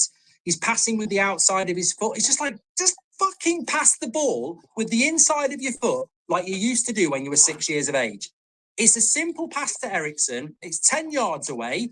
Just strike the ball with your instep like you were taught to do as a kid. Why are you trying to flick it with the outside of your foot and it's gone to a Palace player? And that's the difference between a possession-based number 10, like an Odegaard, and what the question mark is around Bruno. Because in the second half of that game, as the captain of the team, he lost us the momentum with this 10-minute period where he just wasn't passing the ball properly. And look, I don't think it's an amazing save by Onana, by the way. I mean, that's how close we were to losing the game. Unbelievable save by Onana. But that to me is why that to me is a very, very important point, that I think a lot of our momentum died because Bruno's game went down the sewer. And I think Bruno is a very important player for this team and how it's performing. And I just think when he started to drop off, the rest of the team started to drop off. But I'm just so frustrated. I'm so frustrated. And you know what I choose to do? I'm going to take the positive from the frustration, because the fact that I'm frustrated that we didn't win is a new feeling. And the fact that I'm frustrated that we didn't win because we played well enough to win is a new feeling. So even though I don't want to take it, I'm going to try and tell myself to take the positive, that you're frustrated because we didn't win a game we should have won. And that's the bottom line. I'm not frustrated like because we were shit. I'm not frustrated because we've lost. I'm not frustrated because I'm thinking about changing the manager. I'm not frustrated because I think we need to buy 5 or 6 players. I'm frustrated because we didn't win. I thought that the entirety of the back four was fantastic. I think De Ligt and Martinez look like they've been playing together for years. 5'9". Mazraoui is ridiculous. He's ridiculously consistent. I think we've got a real bargain there. Delo at left back, it's not his position. He actually had a really good game. And Arna made that double save. So I think the back, we should be cheering the back five, actually. We've kept a clean sheet. A clean sheet in the Premier League is second time in a row as well. Third game in a row. It's just frustrating because we didn't win. But there are positives. There are definitely positives, 100%. But no, the last thing we want to do is pop the balloon. I think the players will be disappointed. We're disappointed. But taking a deep breath, we can't do anything about it. We've drawn the game. The important thing is you massively have to beat Spurs next week now. If you go and beat Spurs next week, we're sort of like, whatever, but we've got a lot of work to do. I look at the Premier League, Chelsea, Aston Villa, Newcastle are 3 points ahead of us and they've lost today. So we're still a long way off. Let me have a look at some of your chats. Then we're going to do the player ratings, mark every player out of 10, 6 being the average. Link is in the description. Bruno's problem is simple. See, literally, he made a couple of good points, but it's a load of PR banner mash waffle, honestly. Let's get the narrative right here. Nah. Sick and tired of it, man, honestly. Absolutely sick and tired of it. But there you go. It is what it is. I'm 99.999% certain you'll never turn to PR. No, I won't, Hayden Cox. I'll never turn to PR. Shall I tell you why? Because I absolutely hate PR at the highest level. Let's get the narrative right here. I absolutely hate it. Why should I accept PR? Because to me, English football is in the bin because of PR. It's no longer the Premier League, it's the PR Emir League. It may be the best marketed league, but it's the worst league for PR. You won't get any of that in La Liga, and you won't get any of that at, say, Man City or lower league clubs. Should I add the channel intro onto your channel? I've already got one, mate, but thank you.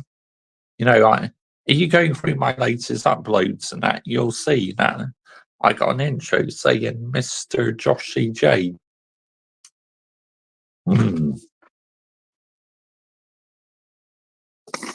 Very nice.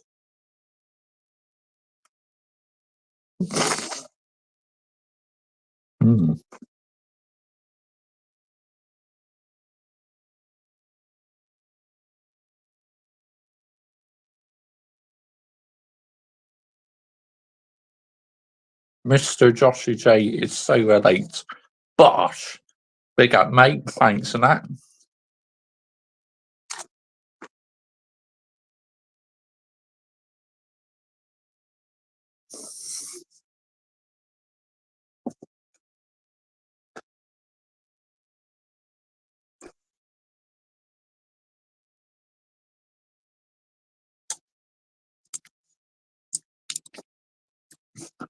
But why are you eating this time? Because I can.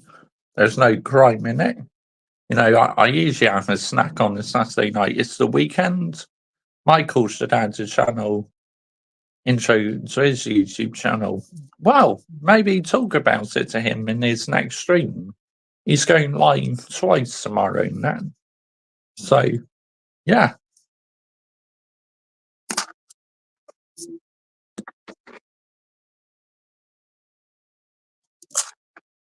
Mm.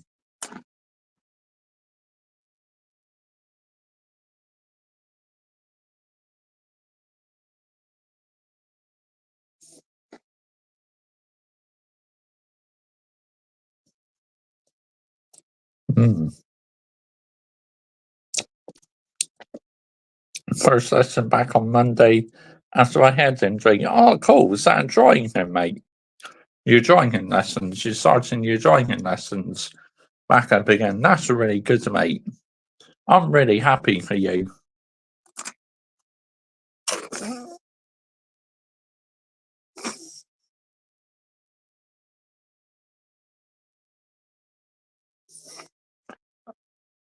He was, but not so much now.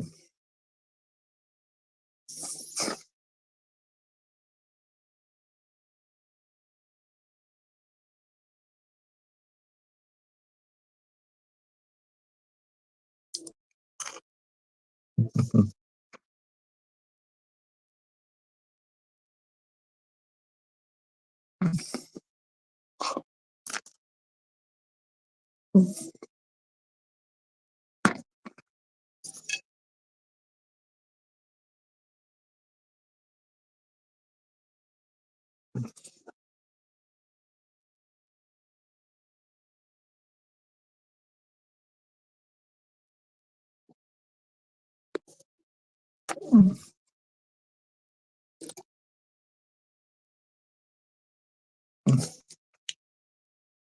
44. That's Lewis Hamilton's car number.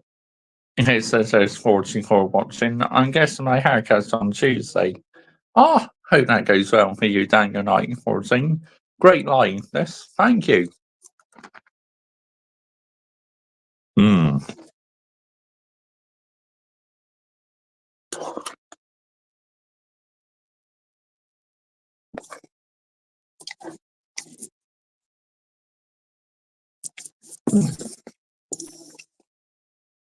Right, there we go.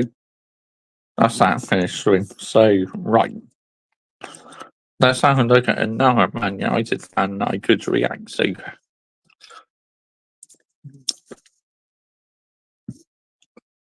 Have a look. Yep. Let's have a look. Oh yeah, all things Man United. He's a great one. But it's unprofessional to on stream, you mutant.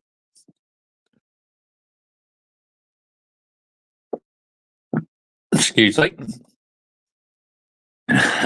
Get in the bin, bosh. Right. Here we go. All things Man United. I love all things Man United. He's another one who has standards, really. So let's listen to him. What number do you think Lewis will have next season at Ferrari? 44, I believe. Manchester United have dropped more points away at Crystal Palace. A dreadful result for Erik ten Hag, leaving him under more pressure as Manchester United manager to turn things around. Now, obviously, Erik ten Hag's made some big calls in this game. He's kept Christian Eriksen in midfield after a couple of goals midweek. He's dropped Marcus Rashford after he's come into a bit of good form to the bench. And he's put Ahmad and Garnacho on the wings. I still don't think that that Eric Ten Hag has a clue what his best starting lineup is for Manchester United. And to think that that is pretty mad. Facts, I agree. Absolutely 100% agree with you there, mate. All things Man United. Or all things Man United he scored. I've been watching him for quite a while now. You are spot on, mate. Honestly. Absolutely.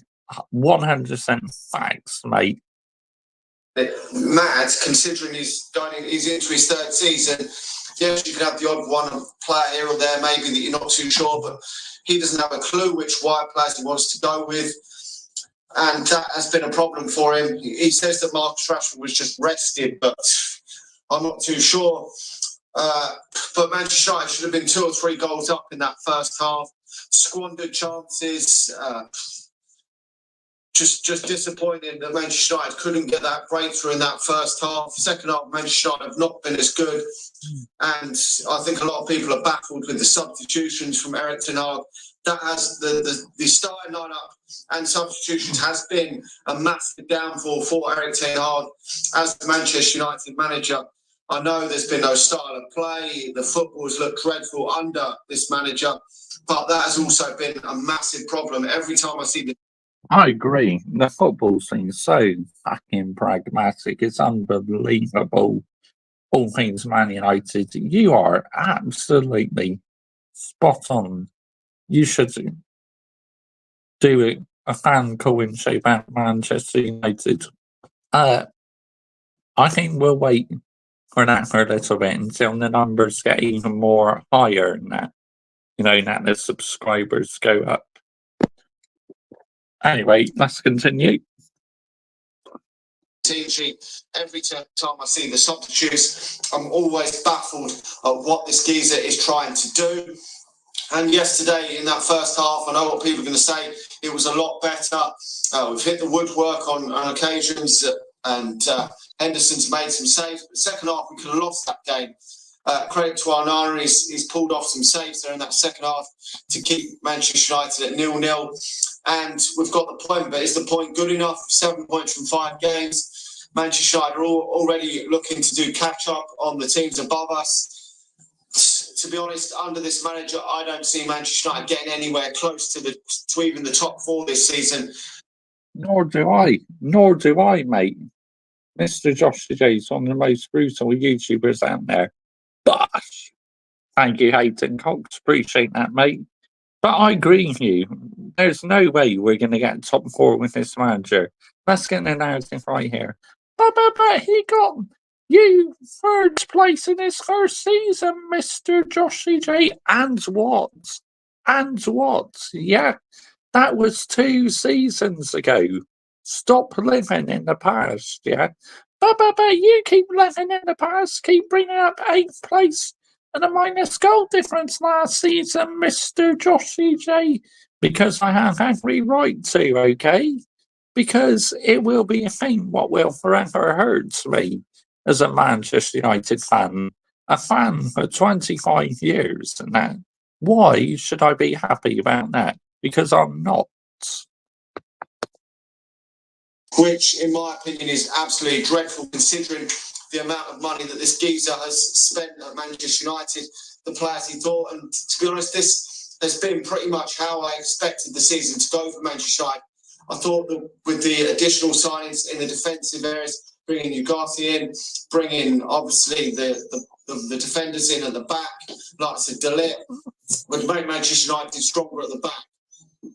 But I thought Manchester United would be harder to beat, but I've always had that massive concern where Manchester United are going to score a lot of goals. And I know Manchester United have scored goals in the previous 2 games, but let's be honest, no disrespect to Southampton and Barnsley, them 2 are absolutely dog shit.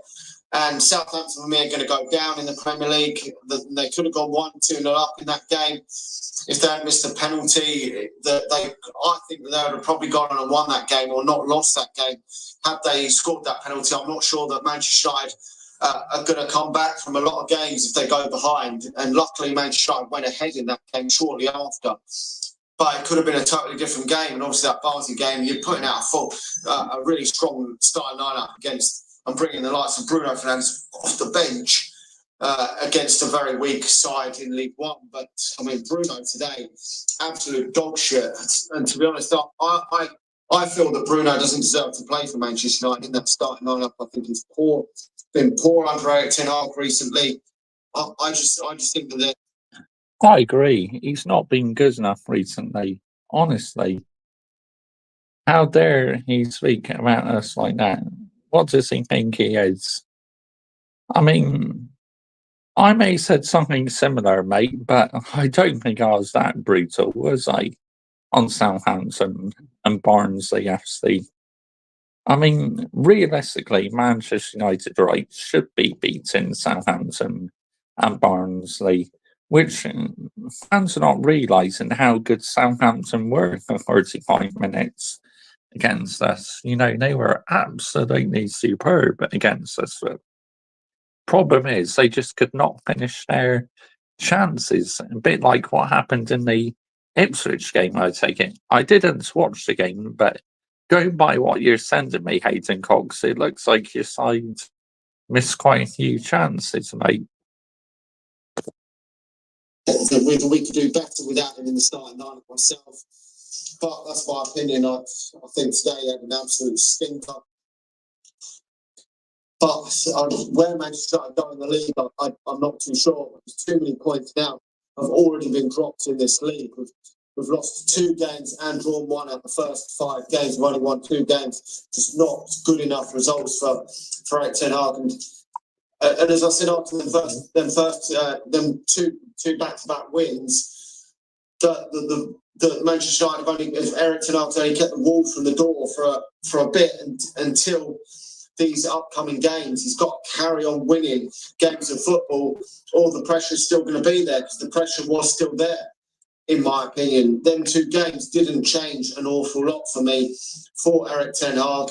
He's got to really knuckle down now and win some games of football, or Manchester United he's going to be under massive pressure, because he's got 2 harder games coming up. Tottenham, who are not playing particularly well, but are winning games of football, and Villa, who are a lot better side than Manchester United at this moment in time. He's got to try and get a result out of both them games, and anything less than 3 points in them 2 games could be curtains for Erik ten Hag. I don't know where Manchester United go. I mean, if we lose to Spurs and say, if we lose to Spurs and Villa, I think that should be the final straw. The string keeps going. Refresh, mate. Reload it. You know, reload. The guy said no disrespect to Southampton and then called us dog shit. Fuck off, flip-flopping mutant. I mean, if the stream is glitching, mate, maybe refresh your phone or something.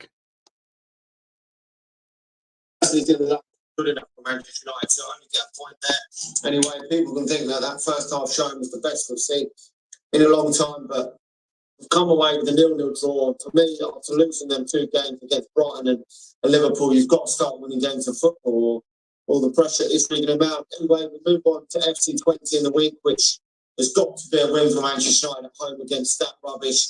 Anyway, like the video, subscribe to the channel if you're new, and I'll talk to you all again soon. Oh, I wouldn't say that, mate, you know, because FC20, will they be afraid of us in Europa League? No. No, they will not be afraid of us. They'll give us a fucking good game. They really will. So, no, they're not going to be scared. Not one bit are they going to be scared. Who should we look at next? But he did make some very good points there. I mainly agree to what he said about the Bulls ruled at the end of the day. I 100% on his side on that one. Let's have a look. The United view. Let's have a look. The United view. Like I said, I can keep on going. You know, I got plenty of time.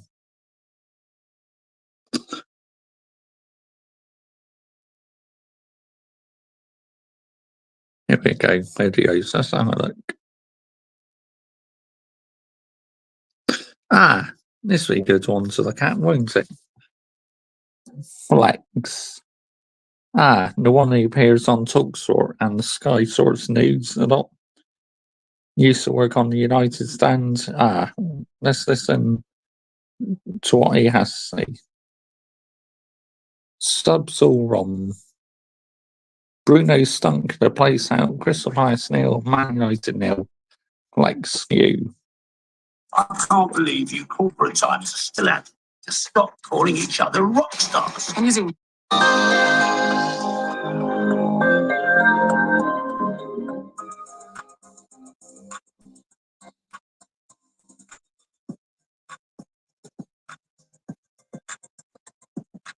annoying, frustrating, disappointed, not angry, disappointed, kind of like the angry parent to the naughty child. I'm just annoyed, man. There was enough there to win the game. Just not clinical. We're not scoring enough goals. We're not being potent enough in front of goal. There's a stat out there that we've seen as well. Man United that have missed the biggest chances this season with 17, and they topped that. I think Aston Villa up there as well. But that bit is a bit of a rinse and repeat. There were positives from the large parts of the performance. We've done everything right in that first half. Palace were awful. We were putting them to the sword and doing everything but scoring. And as it was going on, I'm thinking, this is going to come back to bite us in the arse. I've seen this before. We're doing everything right, but we're not 1-0 up. We're not 1-0 up. And Palace aren't going to keep playing as poorly as this for the whole second half. And credit to Glasgow, he changed it. He brought on Lerma and he brought on Ismail Assar. And it changed for them. And, you know, the big chances for them, the big chances fell to Eze. And Onana had an amazing double save to actually keep us in the game in the end. And it just wasn't good enough in the whole 90 minutes, because there was enough there for Man United to be winning. I don't think we should go overboard, in my opinion. I've seen the online reaction. I've seen you guys' reaction on the match view, and everyone going off in the comments saying this is why this fraud needs to get out. There's no style of play. There's no this. There's no that. I've seen that reaction. I'm not there with it, but I will call this bit out for 90 minutes and break down the things that I think were shit and not good enough, and the things that I think were good enough. Let's start with the positives. The positives were the patterns of play were there, the style of play was there, the dominance was there, the control was there, the chances were there. Not the whole game, though, was it? You know, we weren't there the whole game creating the chances. Certain parts of the game we were, but we weren't doing it the whole game. Again, that's a bit of banger mash waffle, but anyway, let's continue. All in the first half. And I think actually the team selection that Eric Ten Hag went with was justified. I think Xerxes was the glue, and he was really good bringing people into play, was providing chances. Garnacho's movement off the ball was brilliant. He looked like our brightest spark and our most likely to score a goal. He hits the woodwork. He forces a save across goal with his left foot from Dean Henderson. Those actions were good. I was looking in the midfield. Ericsson, I thought, was playing really well. Dalot was inverting from left back into midfield and picking up in the sixth area, and was almost our chief creator at times. He was winning his duels. He won back possession the most times from the first half and was creating chances for us. Some nice touches from him. Ericsson, I thought, was good. Like I said, Kobe was just ticking along, giving us a bit of balance. And Bruno was half involved, and he went from bad to worse. I'll get onto that, but this is the positive side of it. Ahmad was keeping the ball well. All the defenders, I think Mazraoui was really good. Didn't get caught in any bad situation. Was good going forward. The two centre halves, everything was fine. We just couldn't fucking score. That's it. Like, I'm getting myself worked up again because that was. See, that's a frustrating thing for me, not being able to find the back of the net. That's just not sustainable. When you're having all that possession and it literally counts for nothing because you can't fucking find the back of the net. What are we doing here, man? Seriously. I mean, you can argue that Garnacho's chance was unlucky, and so was number 8's chance as well when he hit the crossbar. You know, to hit the crossbar twice in quick succession, look, it's real unlucky. Honestly, let's get the narrative right here. But, yep, anyway, I will be back in a second. I'm just going to grab my beer. Approaching the 2-hour mark, guys. Gosh, insane work rate.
Okay, back now, people. So, anyway, let's continue where we left off. We're watching Flex, weren't we, on the United view? Let's continue, people.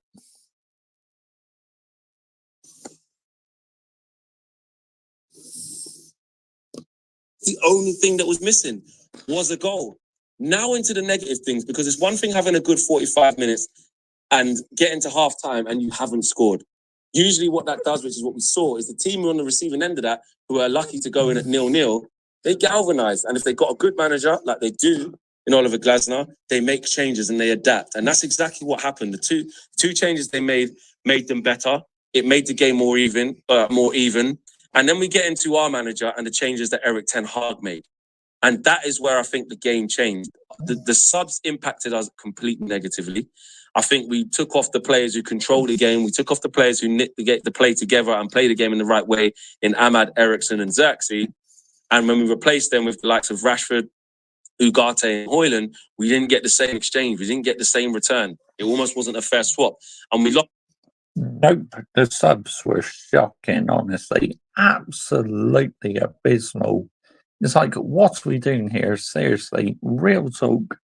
What are we doing? What is the manager thinking with these substitutions decisions? It's like, get out here, man. Seriously.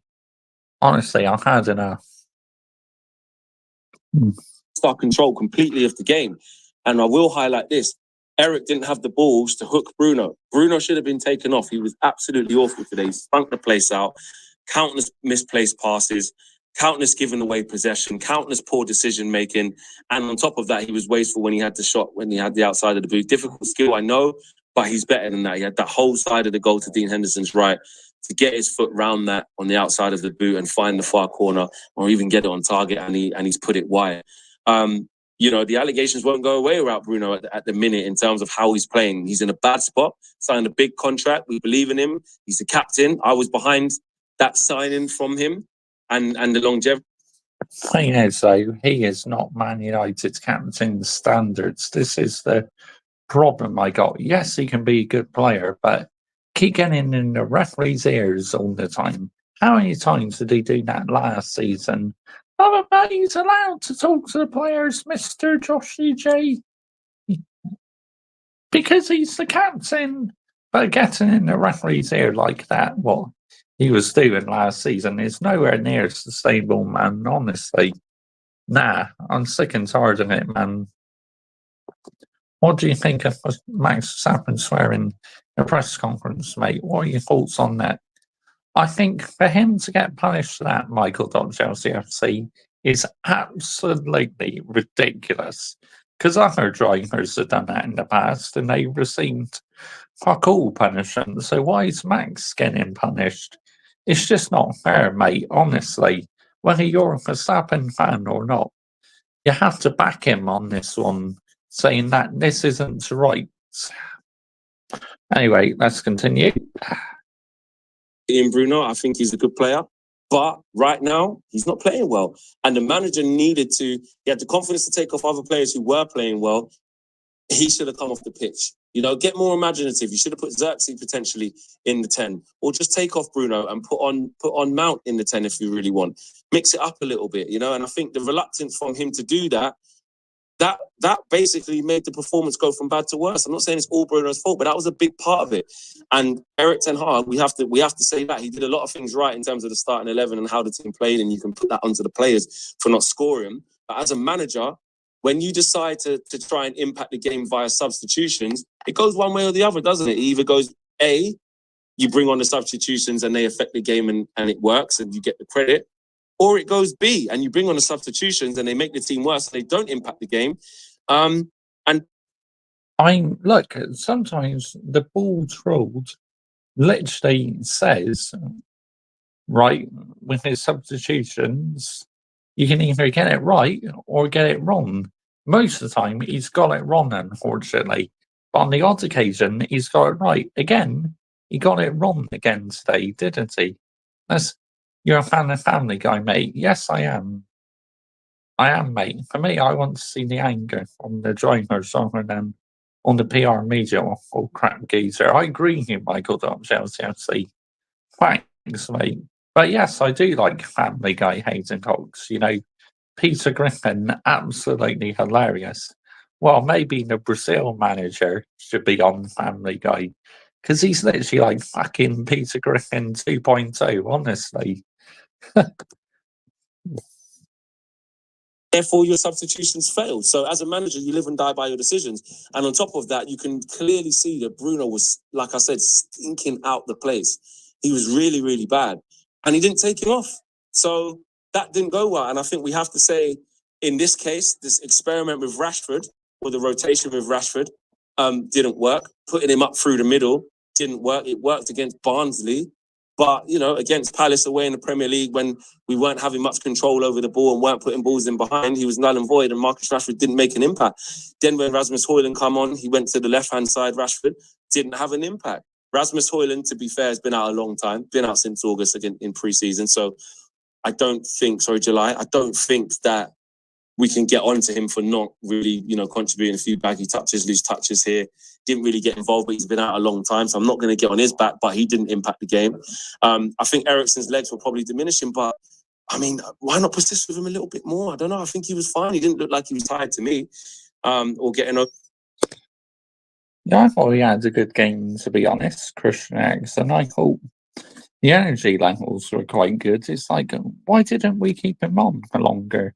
Yes, I know Eriksen's legs are going in that, but it would have been ideal to give him more of a test. Let's get the narrative right here.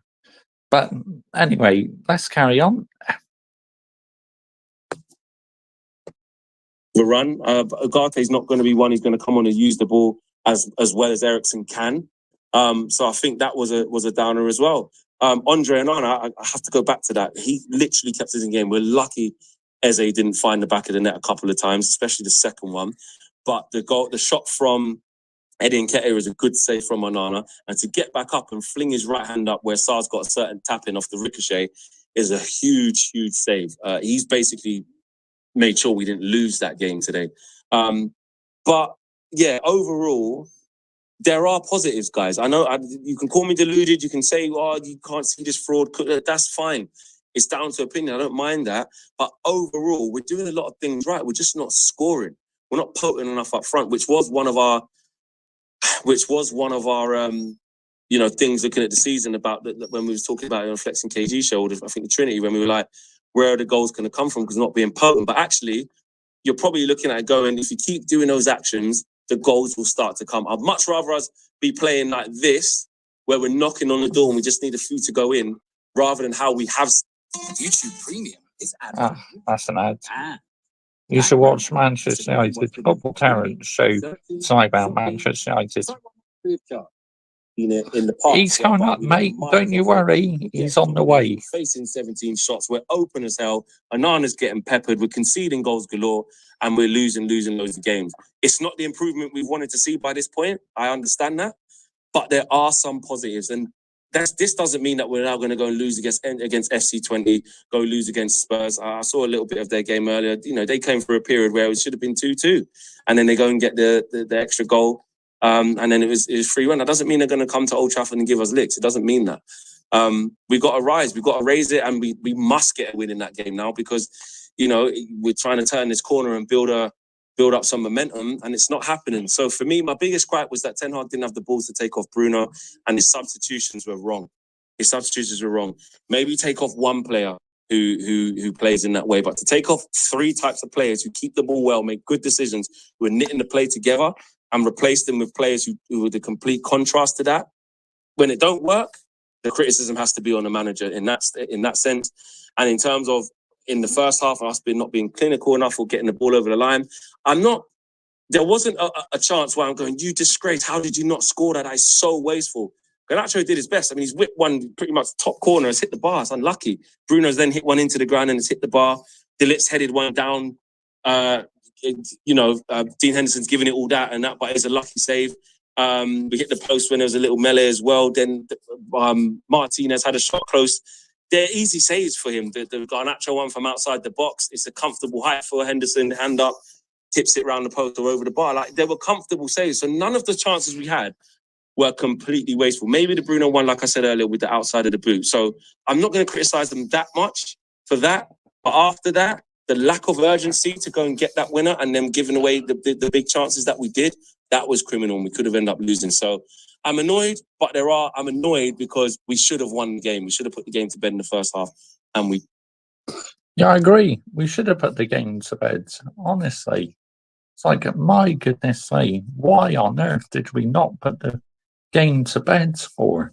This is the thing, what is the most frustrating me about this game is we just couldn't take our chances. Dear me, it's just not sustainable, man, honestly.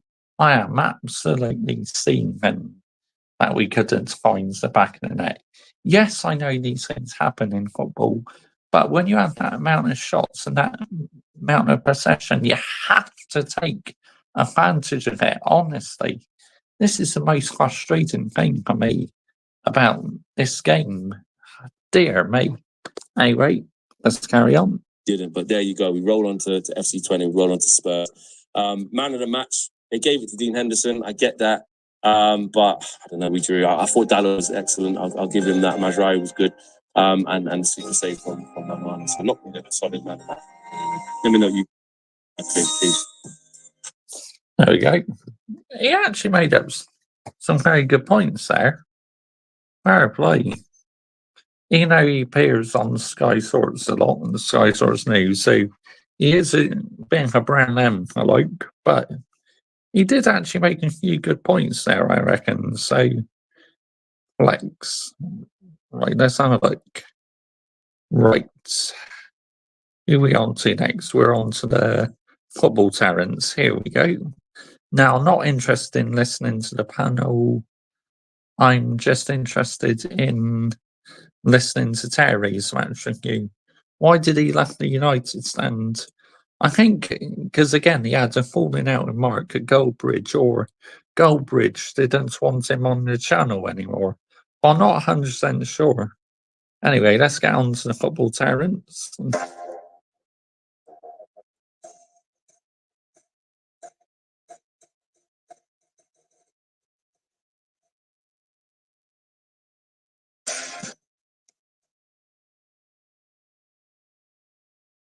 Crystal Palace 0, Manchester United 0, and Hang on. the players by large tonight let down the Man United manager. A dominant performance by the Red Devils, controlled possession, had the lion's share of chances in both halves, were by far the better team. And I don't want to sound like a hypocrite because I always talk about focusing on performances. There's a lot to take from this performance that could improve Manchester United. There's a lot in this performance that I am happy with. We were more comfortable in this game than any other so far this season. But the frustration comes in because we couldn't finish our dinner. Garnacho, Xerxes, De Ligt, Bruno Fernandes, Ahmad, all with excellent chances. First of all, I want to congratulate Crystal Palace and namely Dean Henderson. He had the best game of his career. The saves he was pulling off were outrageous. Literally from the opening, and I noted all of this. You know, we had a lot of the ball early to stifle them. Chance after 8 minutes. Double save, then 12 minutes in. Martinez's shot saved. Garnacho and Bruno both hitting the post back to back. 30 minutes into the game, we'd have 70% of the ball, 6 shots, 3 saves made. They hadn't had an attempt. Xerxes had a good header from a corner that should have hit the target. Henderson saved from Xerxes at close range, 41 minutes in. Ahmad shot on save, 47 minutes. 52 minutes, Bruno just wide. Garnacho with another great save from the goalkeeper, 62 minutes into the game. And I was really impressed with so much of what Manchester United were doing. And I'm honestly in two minds right now. Part of me thinks, well, for anyone that talks about sustainability and performance, tonight was very good. But I've got to criticize the lack of clinical edge. We should have been 3 or 4 goals up ever before they had a real chance in the game. That element is so frustrating tonight, and maybe with reflection, maybe come tomorrow, I'll look back at it and some of this, that we can grow from this. We can still build some momentum from this point. But I am heavily. It's like you can have all this possession, right? And literally, you're not going to score. What's the point in having all this possession? Let's get the narrative right here, yeah? Let's absolutely have it right. What do he do now, Flex? He's got his own YouTube channel called United View, and he has a few others doing some fan reactions as well. But yeah, he literally started that channel, and he appears on Sky Source News a lot, especially like the transfer show as well. Anyway, let's carry on this. Disappointed to dominate away from home at Crystal Palace in that way, a ground that we won in once in the last 5 years, one of our bogey teams. To walk away having done that and not win feels horrible, feels absolutely horrible in my particular opinion. What I will say, the only element of criticism I'm going to put on the manager is taking off Joshua Zirkzee. Now, he wasn't a massive goal threat, but what we lost when Zirkzee came off was our shape. And that shape made us dominant in possession. It allowed us to approach. Rasmus Højlund isn't a link man. He isn't a hold-up player. He plays off the shoulder. For me, I was absolutely fine with Rashford coming on, but it should have been for either Garnacho or Ahmad. I don't really mind which. Zirkzee should have stayed on the football pitch. That is probably the only mistake of which I saw the manager really make tonight. That's the only one that I look at and think, you know what? That was a poor decision from him. Everything else. Now, I have to say, Sirski, I don't think he had the best of games, but I don't think he had the worst game ever. But I believe one of the opportunities he could have done better, but at least he's trying, Joshua Sirski. But is there room for improvement? Definitely, 100%. But fans be like, oh, give him time, Mr. Joshua Jane, this and that. But unfortunately, this is Manchester United Football Club, right? You do not get any time, I'm afraid. You need to be on it from day one. Kind of agreed with. I actually didn't think the starting line was particularly good to begin with, but we did very, very well. And there's an interesting comment here that says, can't believe the state of Man United's fan base has become, praising a goalless draw at mid-table club, unbelievable. Well, this is the thing. So anybody that's, and I respect your super chat, but anybody that has this notion, if you don't think performances are important, if you don't think that the consistency of performance is a key component into becoming a consistent winner, then I respect your opinion here. If you just think winning is all that matters, no matter the performance at all times, I respect your opinion. That's how you see the world. For me, this isn't about saying we're happy with a goalless draw. I'm talking about the large elements of the performance I was happy with. But if you're listening to me right now, my friend, and I sound happy and I sound like I'm just praising Man United, to be honest with you, bro, you need cotton buds and a lot of warm water, maybe even a steroid syringe in your ear, because the wax must be thick, bruv. It must be a candle factory in your ears. If you think what... Oh, wow. Brutal, man. Absolutely brutal by Terry. Wow, man. Unbelievable. Why did Flex left the Manchester United stand? Or did something happen with Mark Goldbridge? Like I was saying earlier on, you probably weren't watching, but like I said, I think they must have had some sort of holding out, or Flex just didn't want to work for the United stand anymore. That's why he left. But I don't quite know the reason behind it. But anyway, let's carry on. I'm doing is praising a goalless draw. My word. Terry Martinez, 2-foot stomp is a red card. Do you know what I'm going to say about this? He was exceedingly lucky. Go through my Twitter feed and just type in my at Terry Fleurs and put in 2-footed tackles. You'll have seen me tweet about this on a number of occasions in the last couple of years, and that's when of two-footed tackles suddenly stop being reds. Now, under the current letter of the law, it isn't a red card. He didn't make contact with the player, so therefore it is just a yellow. But I think he's exceedingly lucky. It was also a moment, and I made a note of it. It was stupid. I tweeted the same thing as well.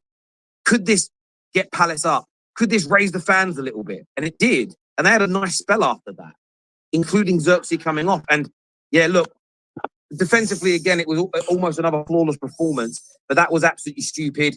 He's very lucky that the rules have changed and it is a yellow by the letter of the law. But I am all... Oh, look, 100%. That would have been a red card. If he didn't keep his foot on the ball, that would have been a straight red. Absolutely 100% a straight red card. So in certain aspects, Lisandro Martinez is very, very, very, very lucky to remain on the pitch. Let's get the narrative right here. Yeah, let's absolutely have it right here, people. And I will be calling it out when I get on to player ratings when I do my video. Right, anyway, let's carry on with this reaction. 4 tackles from behind and two-footed tackles of any type going back to being red cards. I think it's crazy. You saw Wissa get injured last week from a tackle from behind. Wasn't even given as a foul. All tackles from behind when I grew up, because they were dangerous, for red cards. All two-footed tackles, even if you didn't make contact, were red cards. And I actually think that rule should come back into the game. So the referee did the right thing in terms of the current law, but very, very lucky from him indeed. Højlund has the first touch of Lukaku, but he's white. Oh yeah, Rasmus is definitely white. I don't know why someone's skin color is relevant, mate. I'm not going to speak anymore. Again, we're not going to do racism in any way, shape, or form here. Someone's nationality, their religion, their skin color. Yep, facts. That has no place in football whatsoever or anywhere in the world. Racism is an absolute disgrace. It should be absolutely banned from football 100%. Let's get the narrative right here. I can't stand this arsewipe in flowers. I mean, yeah, he's been chatting a lot of shit about your football club, hasn't he, recently, mate? I mean, I haven't really been watching his Chelsea reaction videos because I only mainly watch his Man United match reaction videos because obviously I am a Manchester United fan. Sexual orientation has no place in the criticism.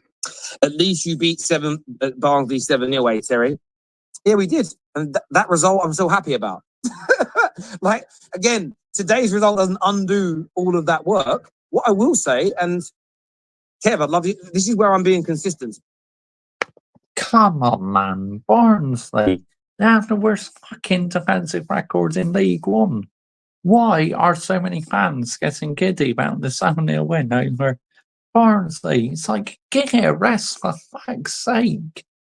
I didn't get giddy about it. I probably was the only one on YouTube who did not get excited and giddy about the result. I was just calm, relaxed and chilled. And that's how you should be. Because you're playing against Barnsley FC. I mean, come on, man. No disrespect to Barnsley FC, yeah? But Manchester United should be putting them to the swords. Let's get the narrative right here. Flowers needs to shut his gob fucking running. Right, anyway, let's carry on. Challenge what I'm saying rather than being salty for a moment. There's large elements of the performance that I'm happy with, that I saw against Southampton, that I saw against Barnsley, that was there today. The only real criticism of Man United is the lack of finishing touch. But again, we have had games like this in the past where we haven't won, but actually it was creating chances and we were being peppered from the beginning until the end of the football match. So lots to be happy about in terms of performance, but we have to criticise that lack of finishing. Burnley performed well most games last season. So are we now, so I need to get this straight. So are we now saying that performances don't matter? I need that in the comments now, yes or no. Do performances matter, yes or no? To me, both matters, wins and performances, right? If you want to be successful going forward, you need the wins, but you need the performances as well. So we know where the players are at and that. So to me, both are very, very important. Do performances help towards your consistency? Yes or no? Come on. And by the way, KJ, screenshot everybody's answer. Let's get it done. I know wins matter. Wins matter, absolutely. But are you telling me, D, answer my question? Yes or no? If you don't answer it, it tells me the answer is yes. Do performances matter towards creating a consistent team at the top? The answer's got to be yes or no. Yes or no. Jim here, screenshot it. KJ says no, 3 points is all that matters ever. Chev here says 3 points. Only winning. Make sure we're screenshotting this, KJ, because if I ever see these people come on and talk about performances, sustainability, this won't last forever. If Man United play badly for 3 games and win, and I hear any of these guys turn around and go, yeah, but you can't maintain this forever, then you'll make sure we, again, and Felix here, being honest, of course performances matter. Suddenly they don't, because United put in a good performance. Look, it took a Henderson masterclass to stop us from scoring, but whatever the game, it is tight 0-0. This manager doesn't know what to do. Last year, he got bowed out by Scott McTominay. He's not here anymore. But Scott McTominay wouldn't have bowed us. I mean, Scott McTominay, he wasn't good enough as a regular starting 11, but he was a super sub in that. And literally, it was against Brentford at Old Trafford last season. We were losing the game, and he scored 2 goals in added on time or something to win us the game.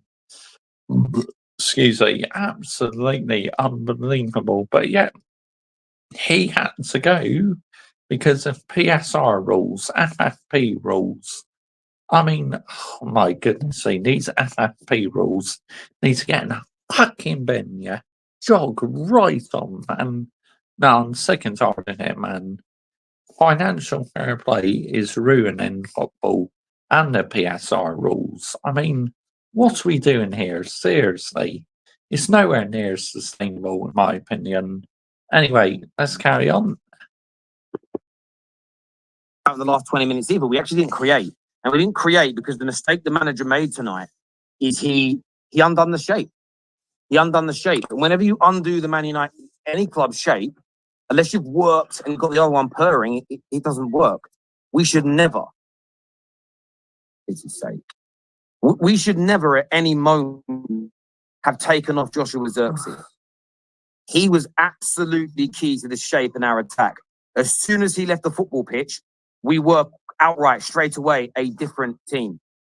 Outright, a completely and utterly different team. And he should have stayed on the football pitch, there's no doubt. Abel here says, good performance, wasted chances, cost the game. And that's spot on. Overall, it was a good performance. But personally, depends on where you are as a team. I think if you're Arsenal now and you're a very good football team, 3 points is probably all that matters because you know that the performances are so consistent.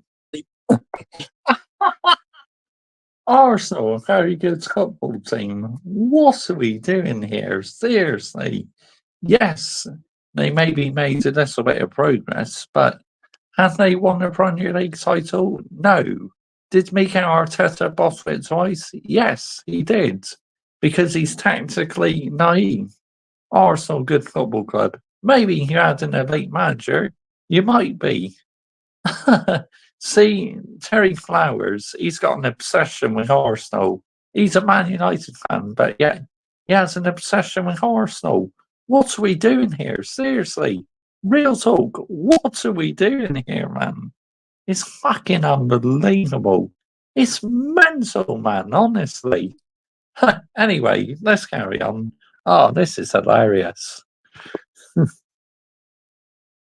You're beyond thinking about the performances. Man City, the same. You know, even if you have a couple of bad performances and you have wins, that your performances will come good. When you're a team that hasn't had consistent performances for 11 years, I think it becomes a bedrock of a rebuild to get that right. Of course, winning really matters, but there is still stuff we can learn from today. And if you disagree with that, that's your take on football. But majority of top managers, top football players to ever played the game completely disagree. So you've got to tell me why Pep Guardiola, why Johan Cruyff, why Sir Alex Ferguson are wrong. Not me, Terry Fluid repeating them. Why are they wrong? It's like if I say to you, gravity is real, don't argue with me, argue with science. Not me for saying it. I'm just confirming what the greats have said. United had chances, need to be a bit more clinical. I absolutely agree with you.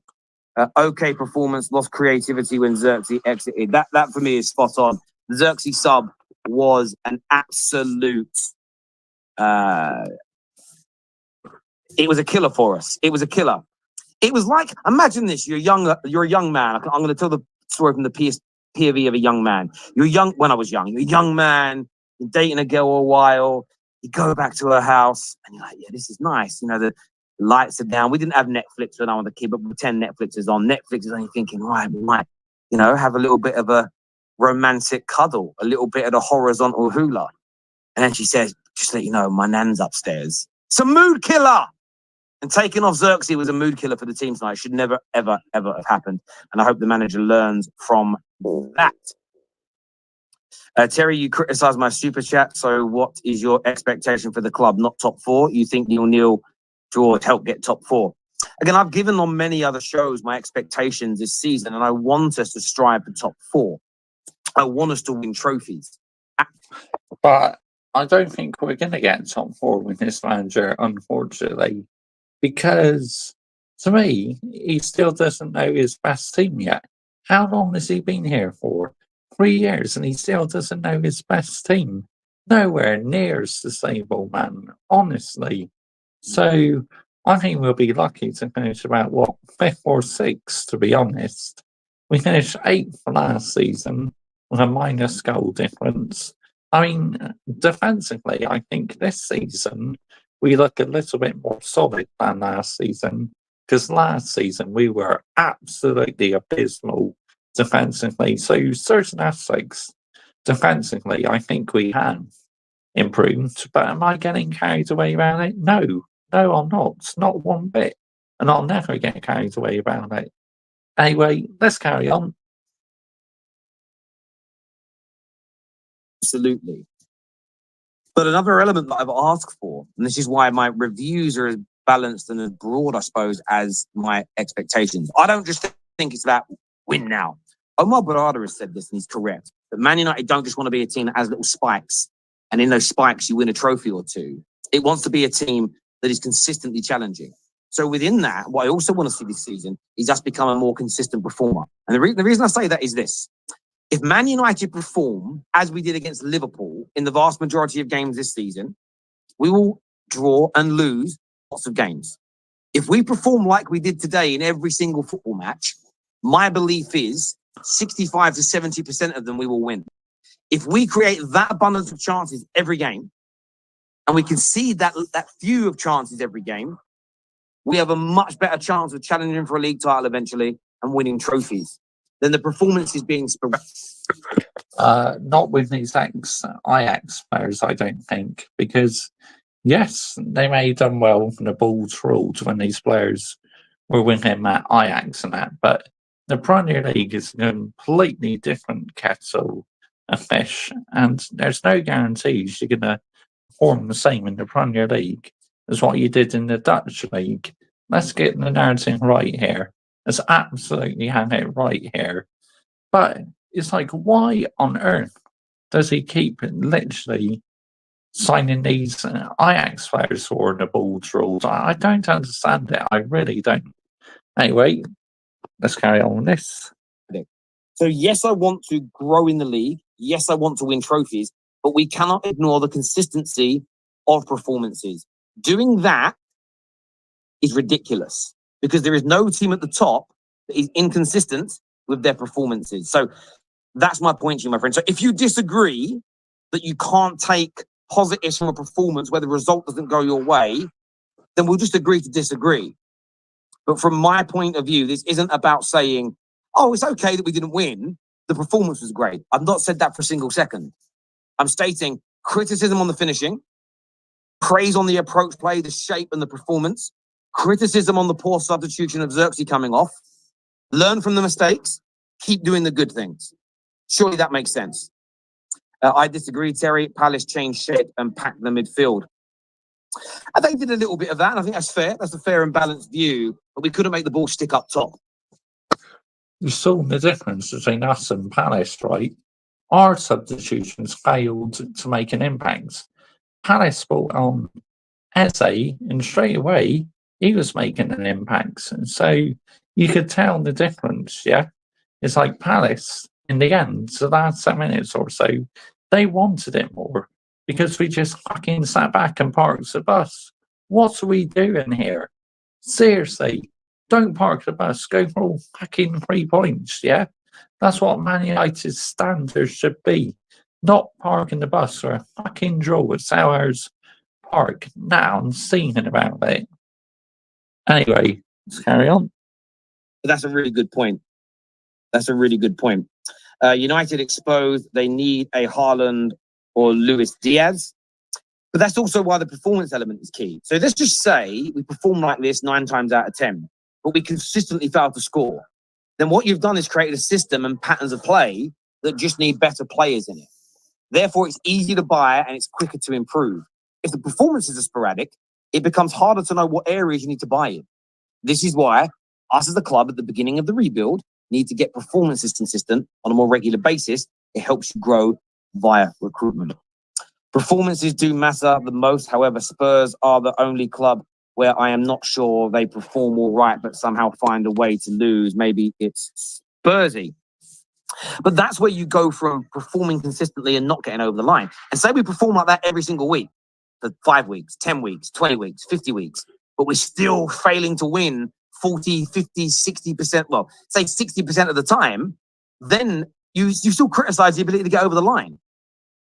Absolutely. I think we got tired towards the end. You could see Eriksen, Xerxes, and Ahmad were struggling a bit. Encouraged by the performance, disappointed with the finishing. Patrick, you're spot on there, my friend. Disappointed with the...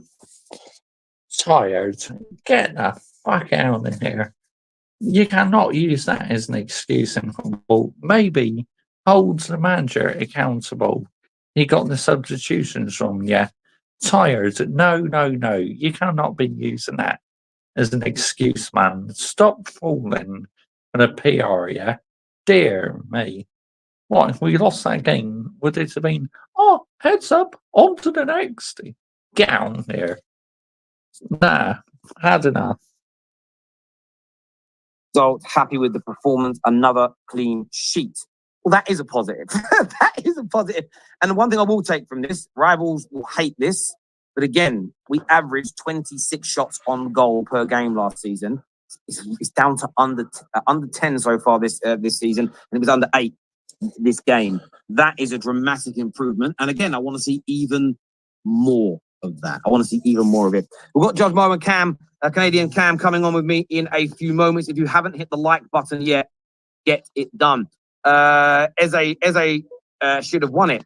I mean, you can, if you go in chronological order, yes. But if our players had buried their chances, even half of our chances, then Eze would have got a consolation goal. Having said that, watch it again from the side angle of the pitch. Onana saves it. And also, I want to praise Onana as well. I need to praise Onana. The double save from him to stop a clear goal. We all praised David Raya the other night. And absolutely, rightfully so. Absolutely, rightfully so. Yeah, again, because you got an obsession with Arsenal, haven't you? That's why you praise David Raya. Because you're a Man United fan, but yet you like to keep talking about Arsenal for some reason. So let's get the narrative right here. It's absolutely ridiculous, man. Honestly. What are these YouTubers doing? Seriously.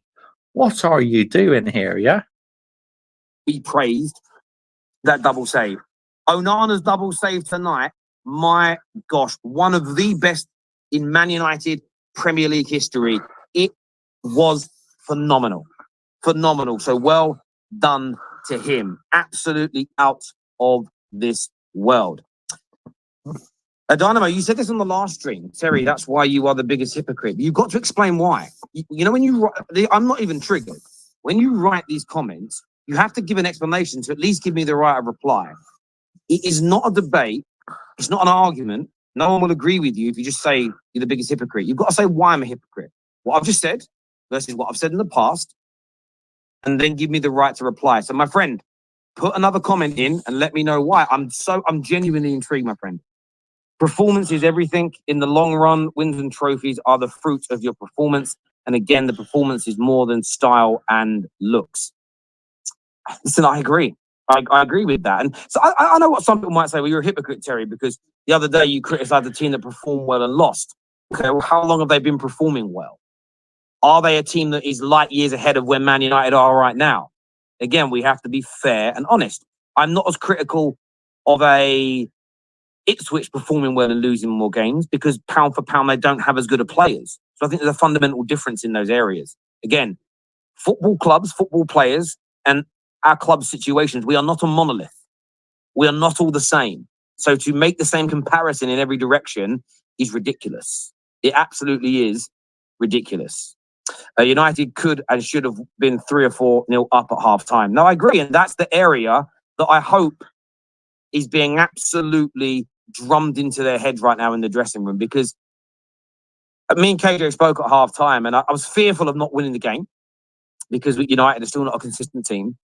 But my biggest fear wasn't because about losing the game per se. It was, if we lost, it would have completely undone, arguably, our most dominant Premier League performance since Ten Hag has been here. So that's why I was so desperate for the goals, because it was cement. I think that would have, again, pushed the confidence to an even higher level. It really would. But what you might even find is going to happen after this, you might find our next game, we don't play as well, score a couple of lucky goals, and those same people saying wins matter the most will say, but where's the performance? You know, if I want both, I'm greedy like that. Panel time now, people. Make sure you hit the like button, by the way. Yeah. I mean, like I said just now, that to me, both matters to me, performances and wins. Sometimes you may play absolutely horseshit, right? And you may pick up all 3 points, but you can pick up a good win and perform well at the same time. You know where the team's at, don't you? So to me, they 100% both matter. Wins and performances. You know, I could be happy with, say, a 1-0 win, but I still go out the performances because I still want to see both. Honestly, let's get the narrative right here. Right, okay. That's the end of that one then, because I'm not interested in listening to the panel. Who should we watch next? I wonder.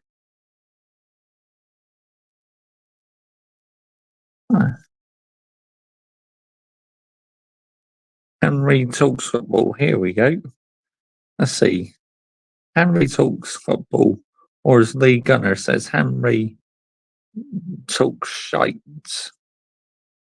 Liverpool are incredible. City problem. Arteta out? Question mark.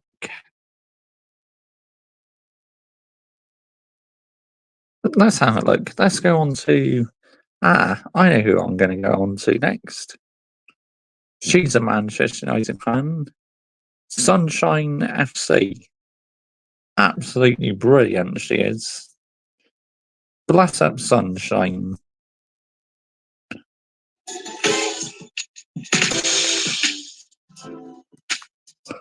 Let's fast forward that a bit. Let's say hi to everybody in the building. Here we go. Renee, Ozan, Owen, Warrior. How is it going? Yeah, I have a sick taste in my mouth from this one. I absolutely not. I wanted to win. Shocker. I know. I was so excited with what I was seeing in the first half there, and I was proud of the way we were playing, and our link up play and the midfield. I was actually really shocked because I was worried about Ericsson starting. I was concerned and didn't understand. Hang on 2 seconds. Just going to plug my phone in because don't want it running out battery now, do I? When I'm streaming, power saving. Here we go.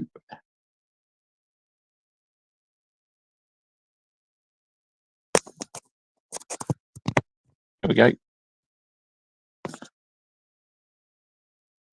Why Erik ten Hag would drop Rashford after he had been building his confidence. You know, we screamed last season, okay, for Rashford to be dropped because his performances were so poor.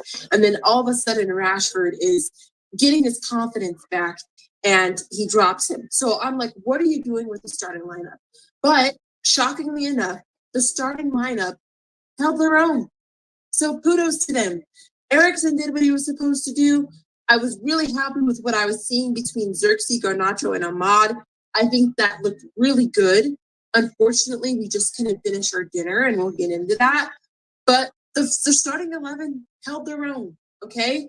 And we should have scored at least 2 to 3 goals in that first half. So that was our fault. We shot ourselves in the foot there, you know? I agree. It was our fault. 100% our fault, Sunshine FC. Completely agree with you. 100% Sky. That's our name, Sunshine FC Sky. You're right, it was our own doing. See, accountability is the best ability. Anyway, let's carry on. Absolutely, we did. Absolutely, we did. So, man.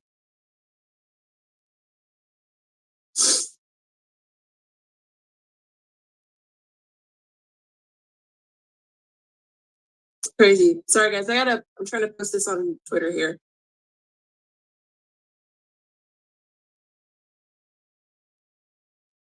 What do you guys think about that so far, what I've said? I don't think I would hope so.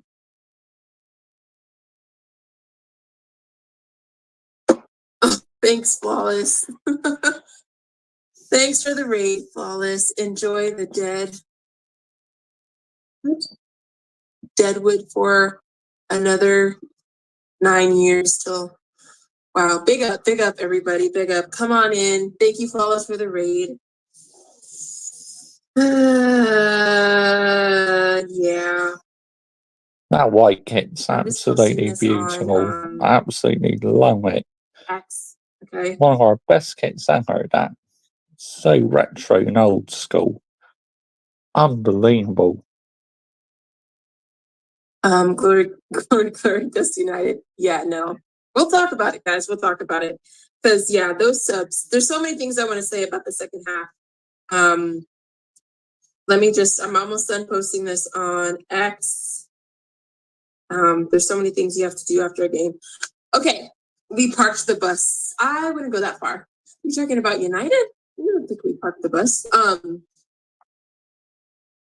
So you can argue the last 10 minutes or so we did kind of park the bus because it looked like we were happy to get a point at Selhurst Park, which I don't understand that, man. We're Manchester United Football Club. We are meant to be an elite football club, yeah? And we're just parking the bus and drawing Crystal Palace. What are we doing here? Seriously, real talk, what are we doing here? Anyway, let's carry on. I give you my thoughts, all right? First half, I was happy. And I feel like the only critique I have is we couldn't finish, all right?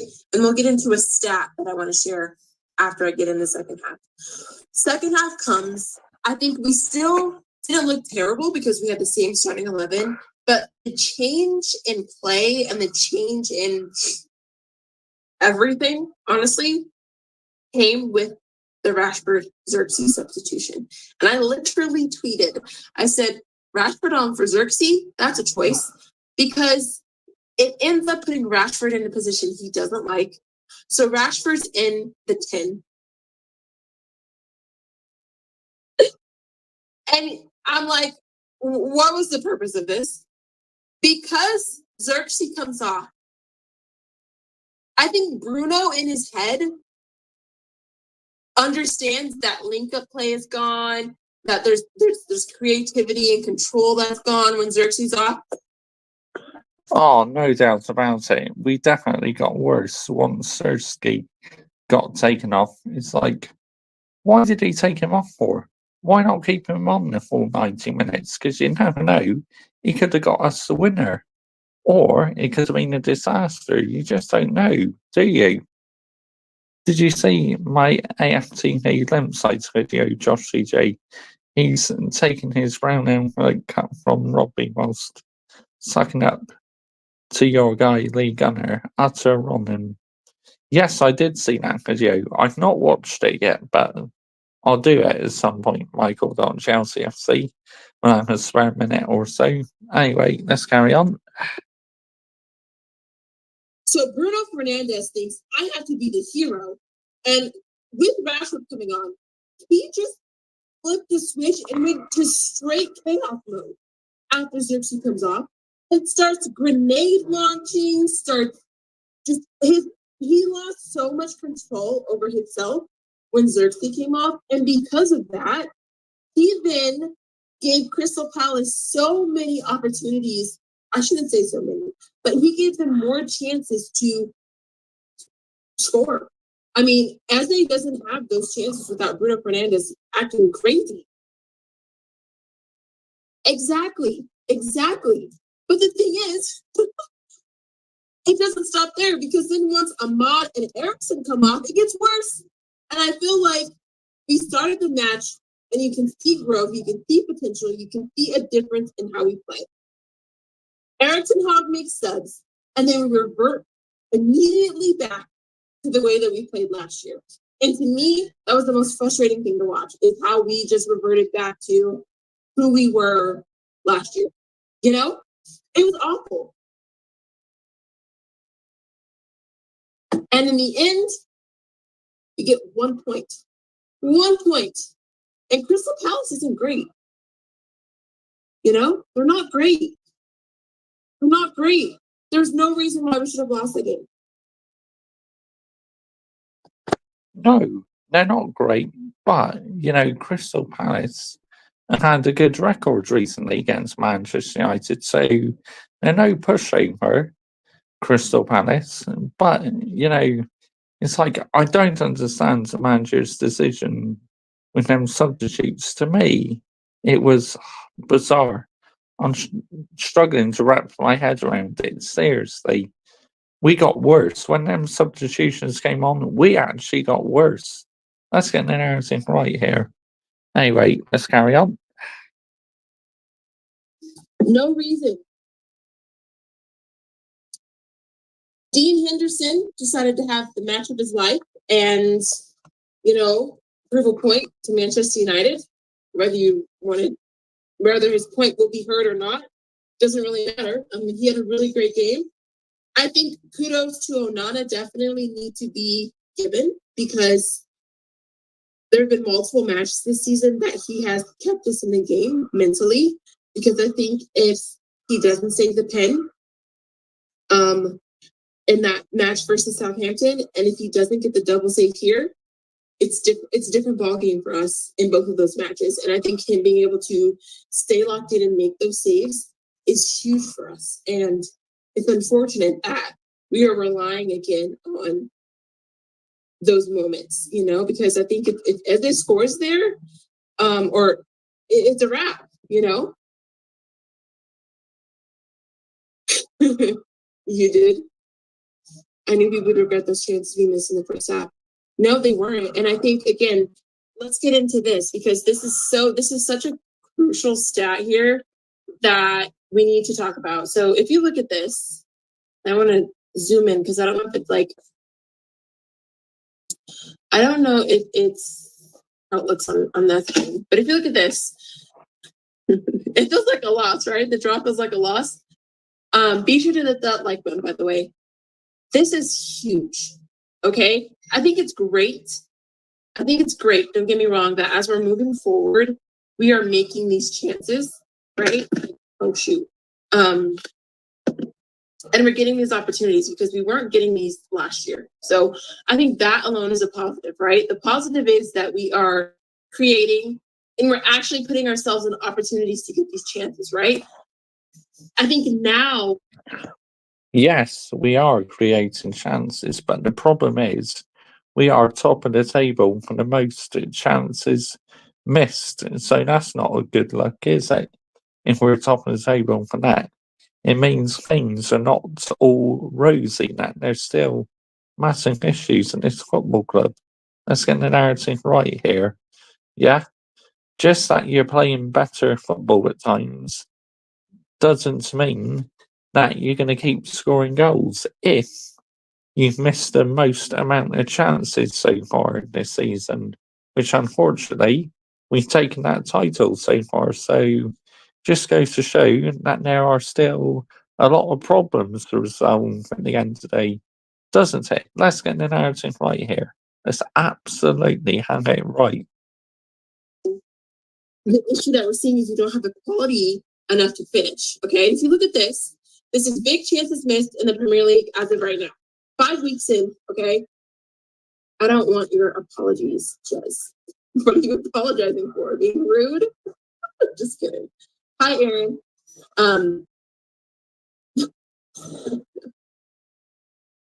Stormtroopers is right. If you look at the stat, we have 17 big chances missed already. And it's week 5. If you look at second, it's Aston Villa and Liverpool with 12. That's crazy. Crazy. If we can't figure out a way to get that final third together, it's peak for us. It's peak. Hi, Mello. How are you? Big up, everybody. Hit that like button. Thanks for tuning in.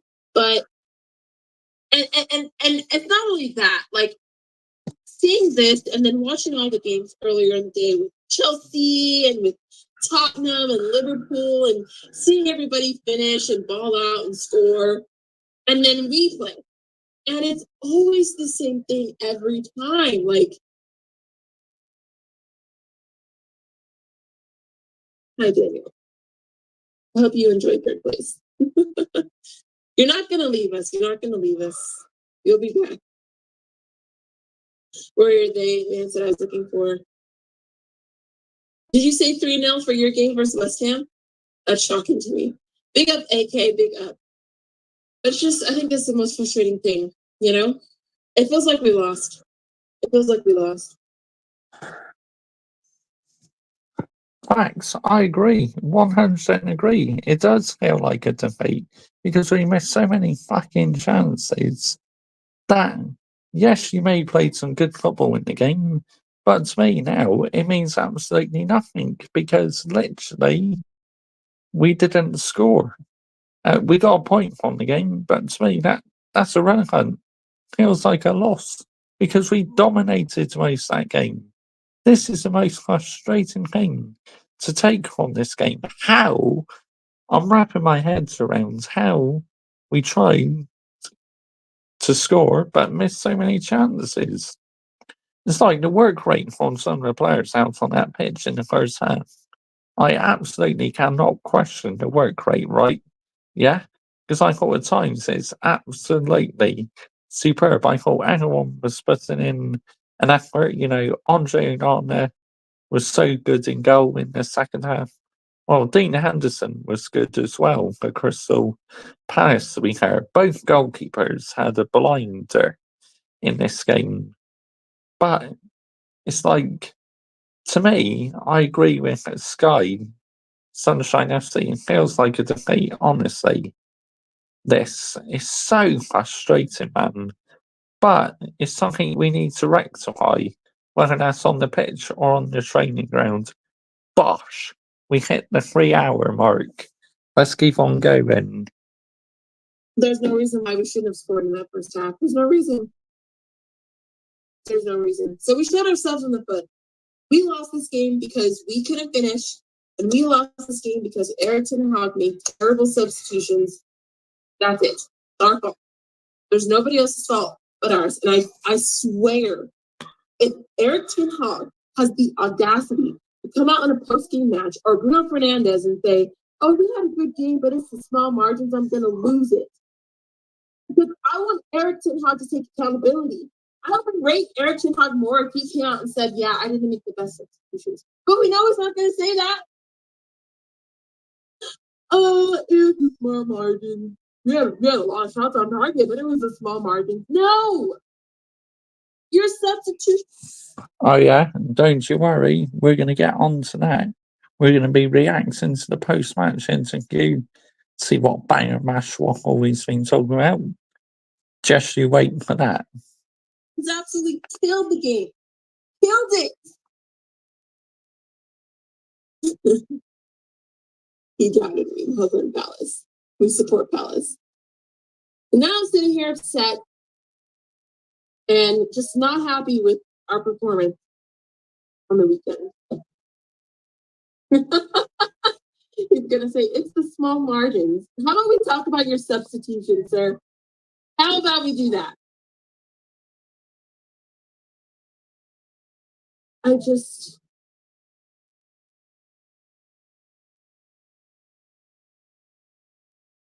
And I think it was really disheartening too to see the way Bruno reacted. I think our captain, your captain, no matter what club you are, whether you're City, Chelsea, Barcelona, especially these bigger clubs, your captain is supposed to be the one that keeps everyone together. It's supposed to be the person that calms everybody down, that has mental,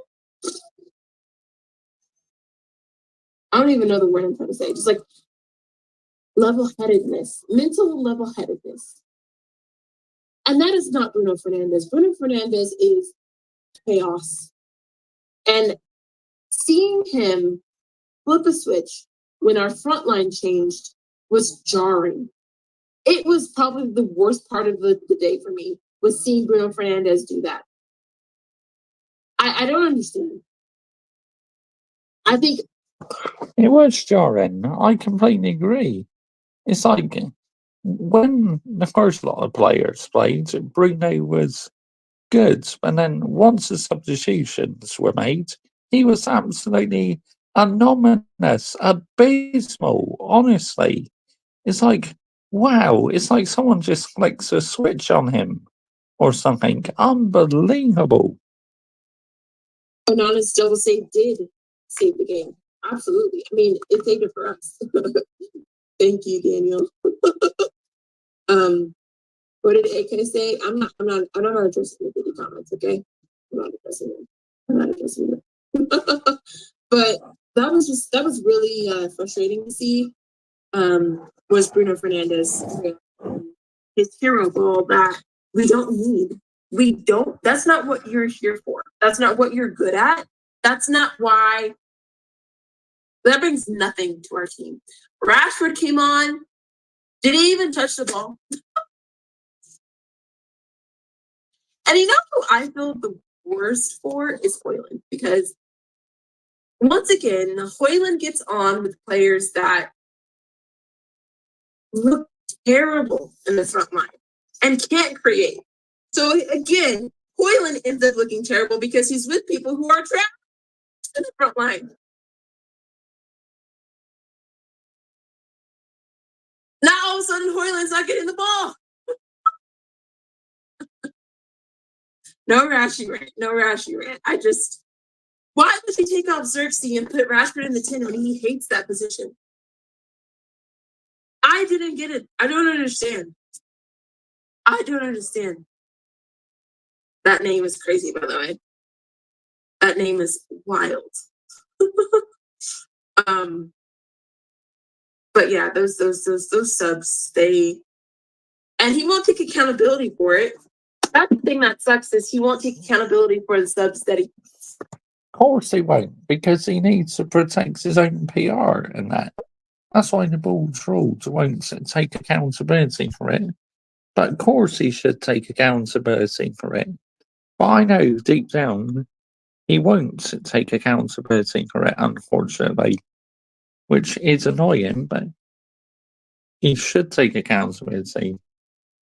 But I'm not too convinced he will, I'm afraid. But anyway, let's continue. Hi, Flawless. I hope you're doing okay. Big up the chat. And I think Warrior said you rated. So thanks for the rating. I think. Thank you. And I hope you're doing okay after that terrible draw. Yeah. Big up, Flawless. I hope you're doing well. But I want Erik ten Hag to take accountability for the subs. That's what I want.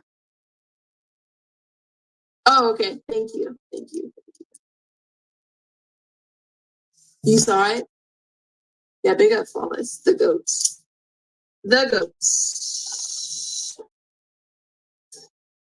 I just feel dead inside. I'm so mad. Erik ten Hag coached a 3-0, but United weren't clinical. He did not coach a 3-0. Did you see those substitutions? I'm sorry, what? Hey, Victor. Thanks for joining. No, it's not back. I'm just more sad because the game just ended, but I'll be fine. This guy. He said, you got a clean sheet though.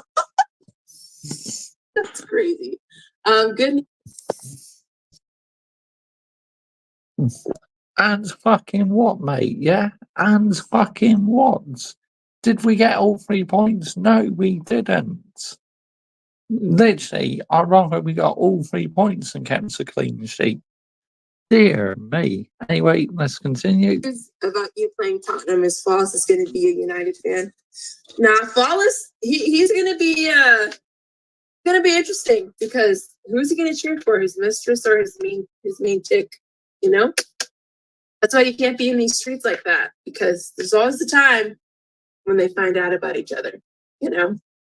But that's Flawless's problem, not mine. So that's all I got to say there.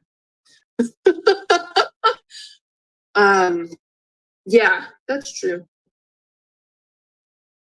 He would be the ref. Is that what makes you a good coach? Is being bald? Have you watched Erik ten Hag? Yeah, defense has always been okay. Lisandro Martinez did scare me there for a second with that challenge, but yeah, I'll get over it too. Like, I'm just pissed we got a point. I'm pissed we can't finish our dinner, but it's fine. And I'm pissed about the substitutions, but I'll be fine. Oh, so you have a love triangle with Spurs and United. Okay. All 3 of you. All 3. Oh. Okay, mate. Good one, yeah. Good one. Good one. You have like a love triangle with Tottenham or Man United. Well, which one do you support, mate? It's as simple as that. Let me know which one you support, yeah? Dear me. I can't stand that knob. Oh, that's ultimate brand name. Like, yeah, thanks. Fair enough. We'll see who you root for next weekend, okay? We'll see who you root for. Dab, it's true. I'm in the mud. No, he didn't spell it wrong. He was trying to be, he was trying to be Jamaican. I got what he was doing. We're on the same page. For once, me and Flawless were on the same page. We could have lost, but we didn't, Tariq. So that's an improvement, I guess. But yeah, let's see how the Real Madrid team is starting. But those are like my thoughts, I guess. I'm not happy. I'm sure most of the United. I'm just going propaganda. We're at propaganda. I don't have any propaganda. What are you talking about? So this is why Flawless drives me crazy. He just be making things up that aren't true. And then everybody listens to him because they're minions, as Tony said. And then I'm screwed. And me saying all trees, Birdman. I mean, I don't know. I don't watch The Breakfast Club, but I knew what you were doing. Yes. Yes, you do. Your Saudi team is winning 3-0 and PayPal stinker? I hope not. Hope not. Flawless, what time is your Q&A?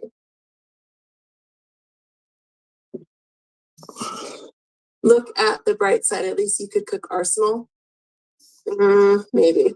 But I know Chelsea fans must be really happy because you guys looked good today.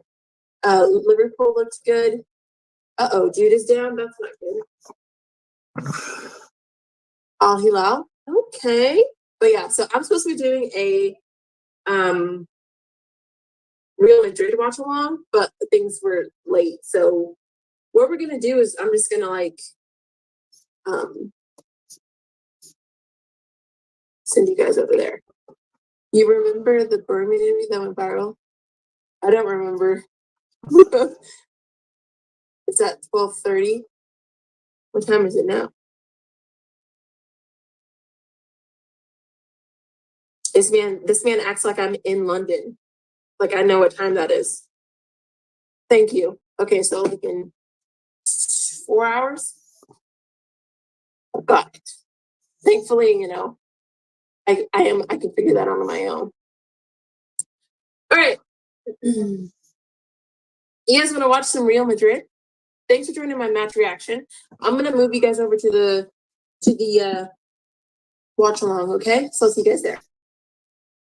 All right, we're just gonna skip over to the next stream and watch Real Madrid. Well, you're in the UK, so you're on the same time zone. You know what I'm talking about. This guy rattles me so much. See you guys in the next stream. Okay, see you on the watch along. Goodbye. Brilliant. She's absolutely amazing. I love Sunshine FC. Bless up to Sky, yeah. Absolutely fantastic. Sunshine FC. Brilliant. YouTuber. Rising star as well. Right, here we go. Right, here we go. Let's now listen to what the ball trolled has got to be saying, shall we? Oh, yes. Let's listen to what he's got to be saying.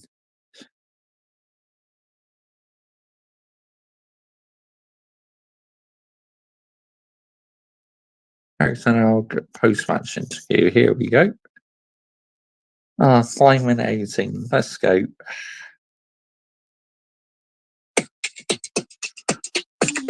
That's mad.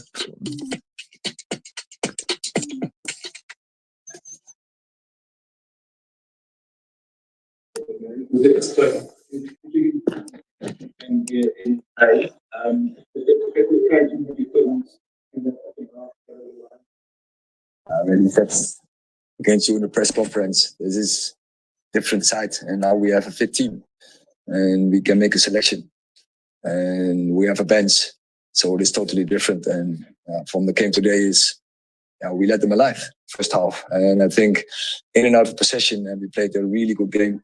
The only thing I can criticize is we were not clinical enough in the box, not decisive enough.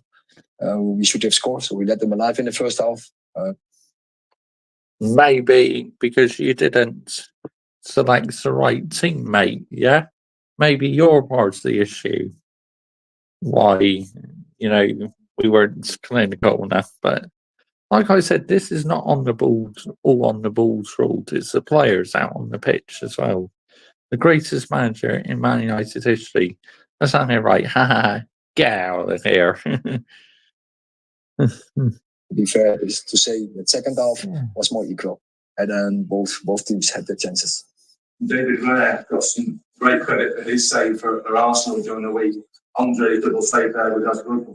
Yeah, last week he was very important by saving a penalty, and the double save that was brilliant. That was class.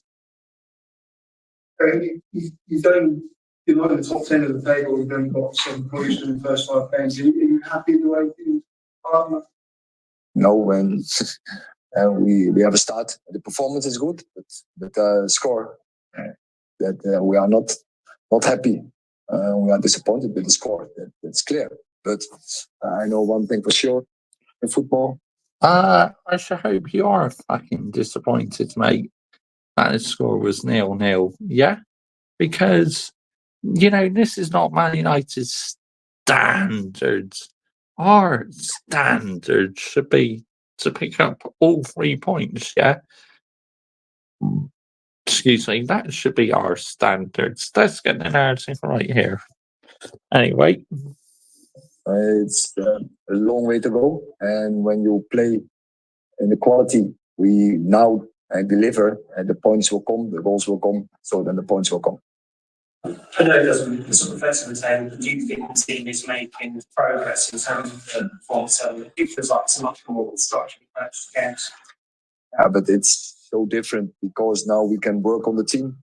We can building structures because we have to play on the training pitch, and we can bring out some consistency in selection, and that helps, of course, to bring the patterns in. And it doesn't really help though, does it, mate? You still don't fucking know your best lineup. You've been here for 3 years and you still don't know what your best team is, mate. Let's get the narrative right here. Yeah? routines in, and then you play better, and you can take more control of the game, and you can even, as we did the first half, dominate the game. And be surprised if it wasn't more from a substitute, so it felt like the game kind of heated up in that sense. I don't know what we hoping for in a substitute. Sure, you hope that they have an impact. They come fresh from the bench, and the opponent is tired. But yeah, also, and that is also be fair, the approach of the opponent changed also second half. They are much more aggressive, also tactical. They close much better, especially the second part of the second half. They close much better the midfield areas. So yes, mate, Palace did close much better because their substitutes worked. Ours didn't. Let's get the narrative right here, yeah? Ours failed. Palace's worked because they could have got a late winner or something. It was more difficult for us to create chances. That is also the truth, and they had also some good chances in counter-attacks. Eric, just sorry to leave Mark Rushmore on the bench and bring him on later. Just talk us through your decision. Why you did that?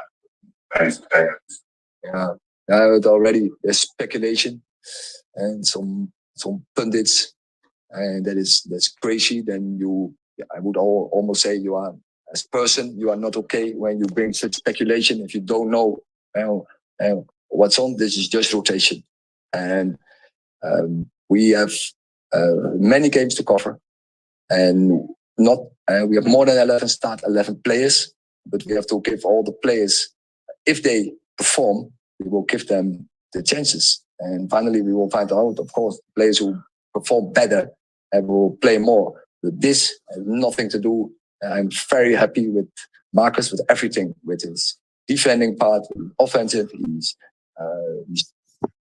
Again, that is banger and mash waffle, honestly. You're happy with number 10, are you?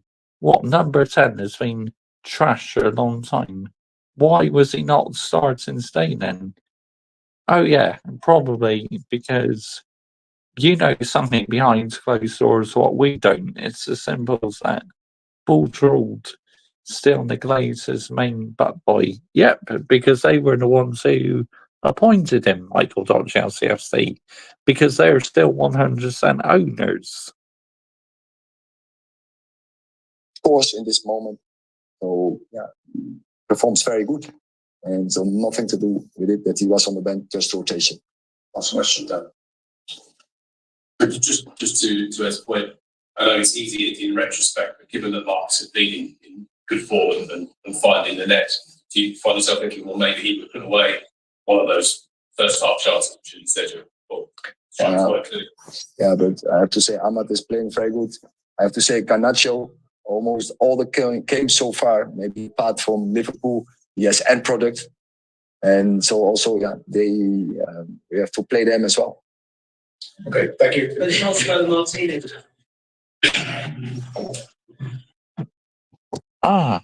Yeah, usual banger mash waffle, honestly.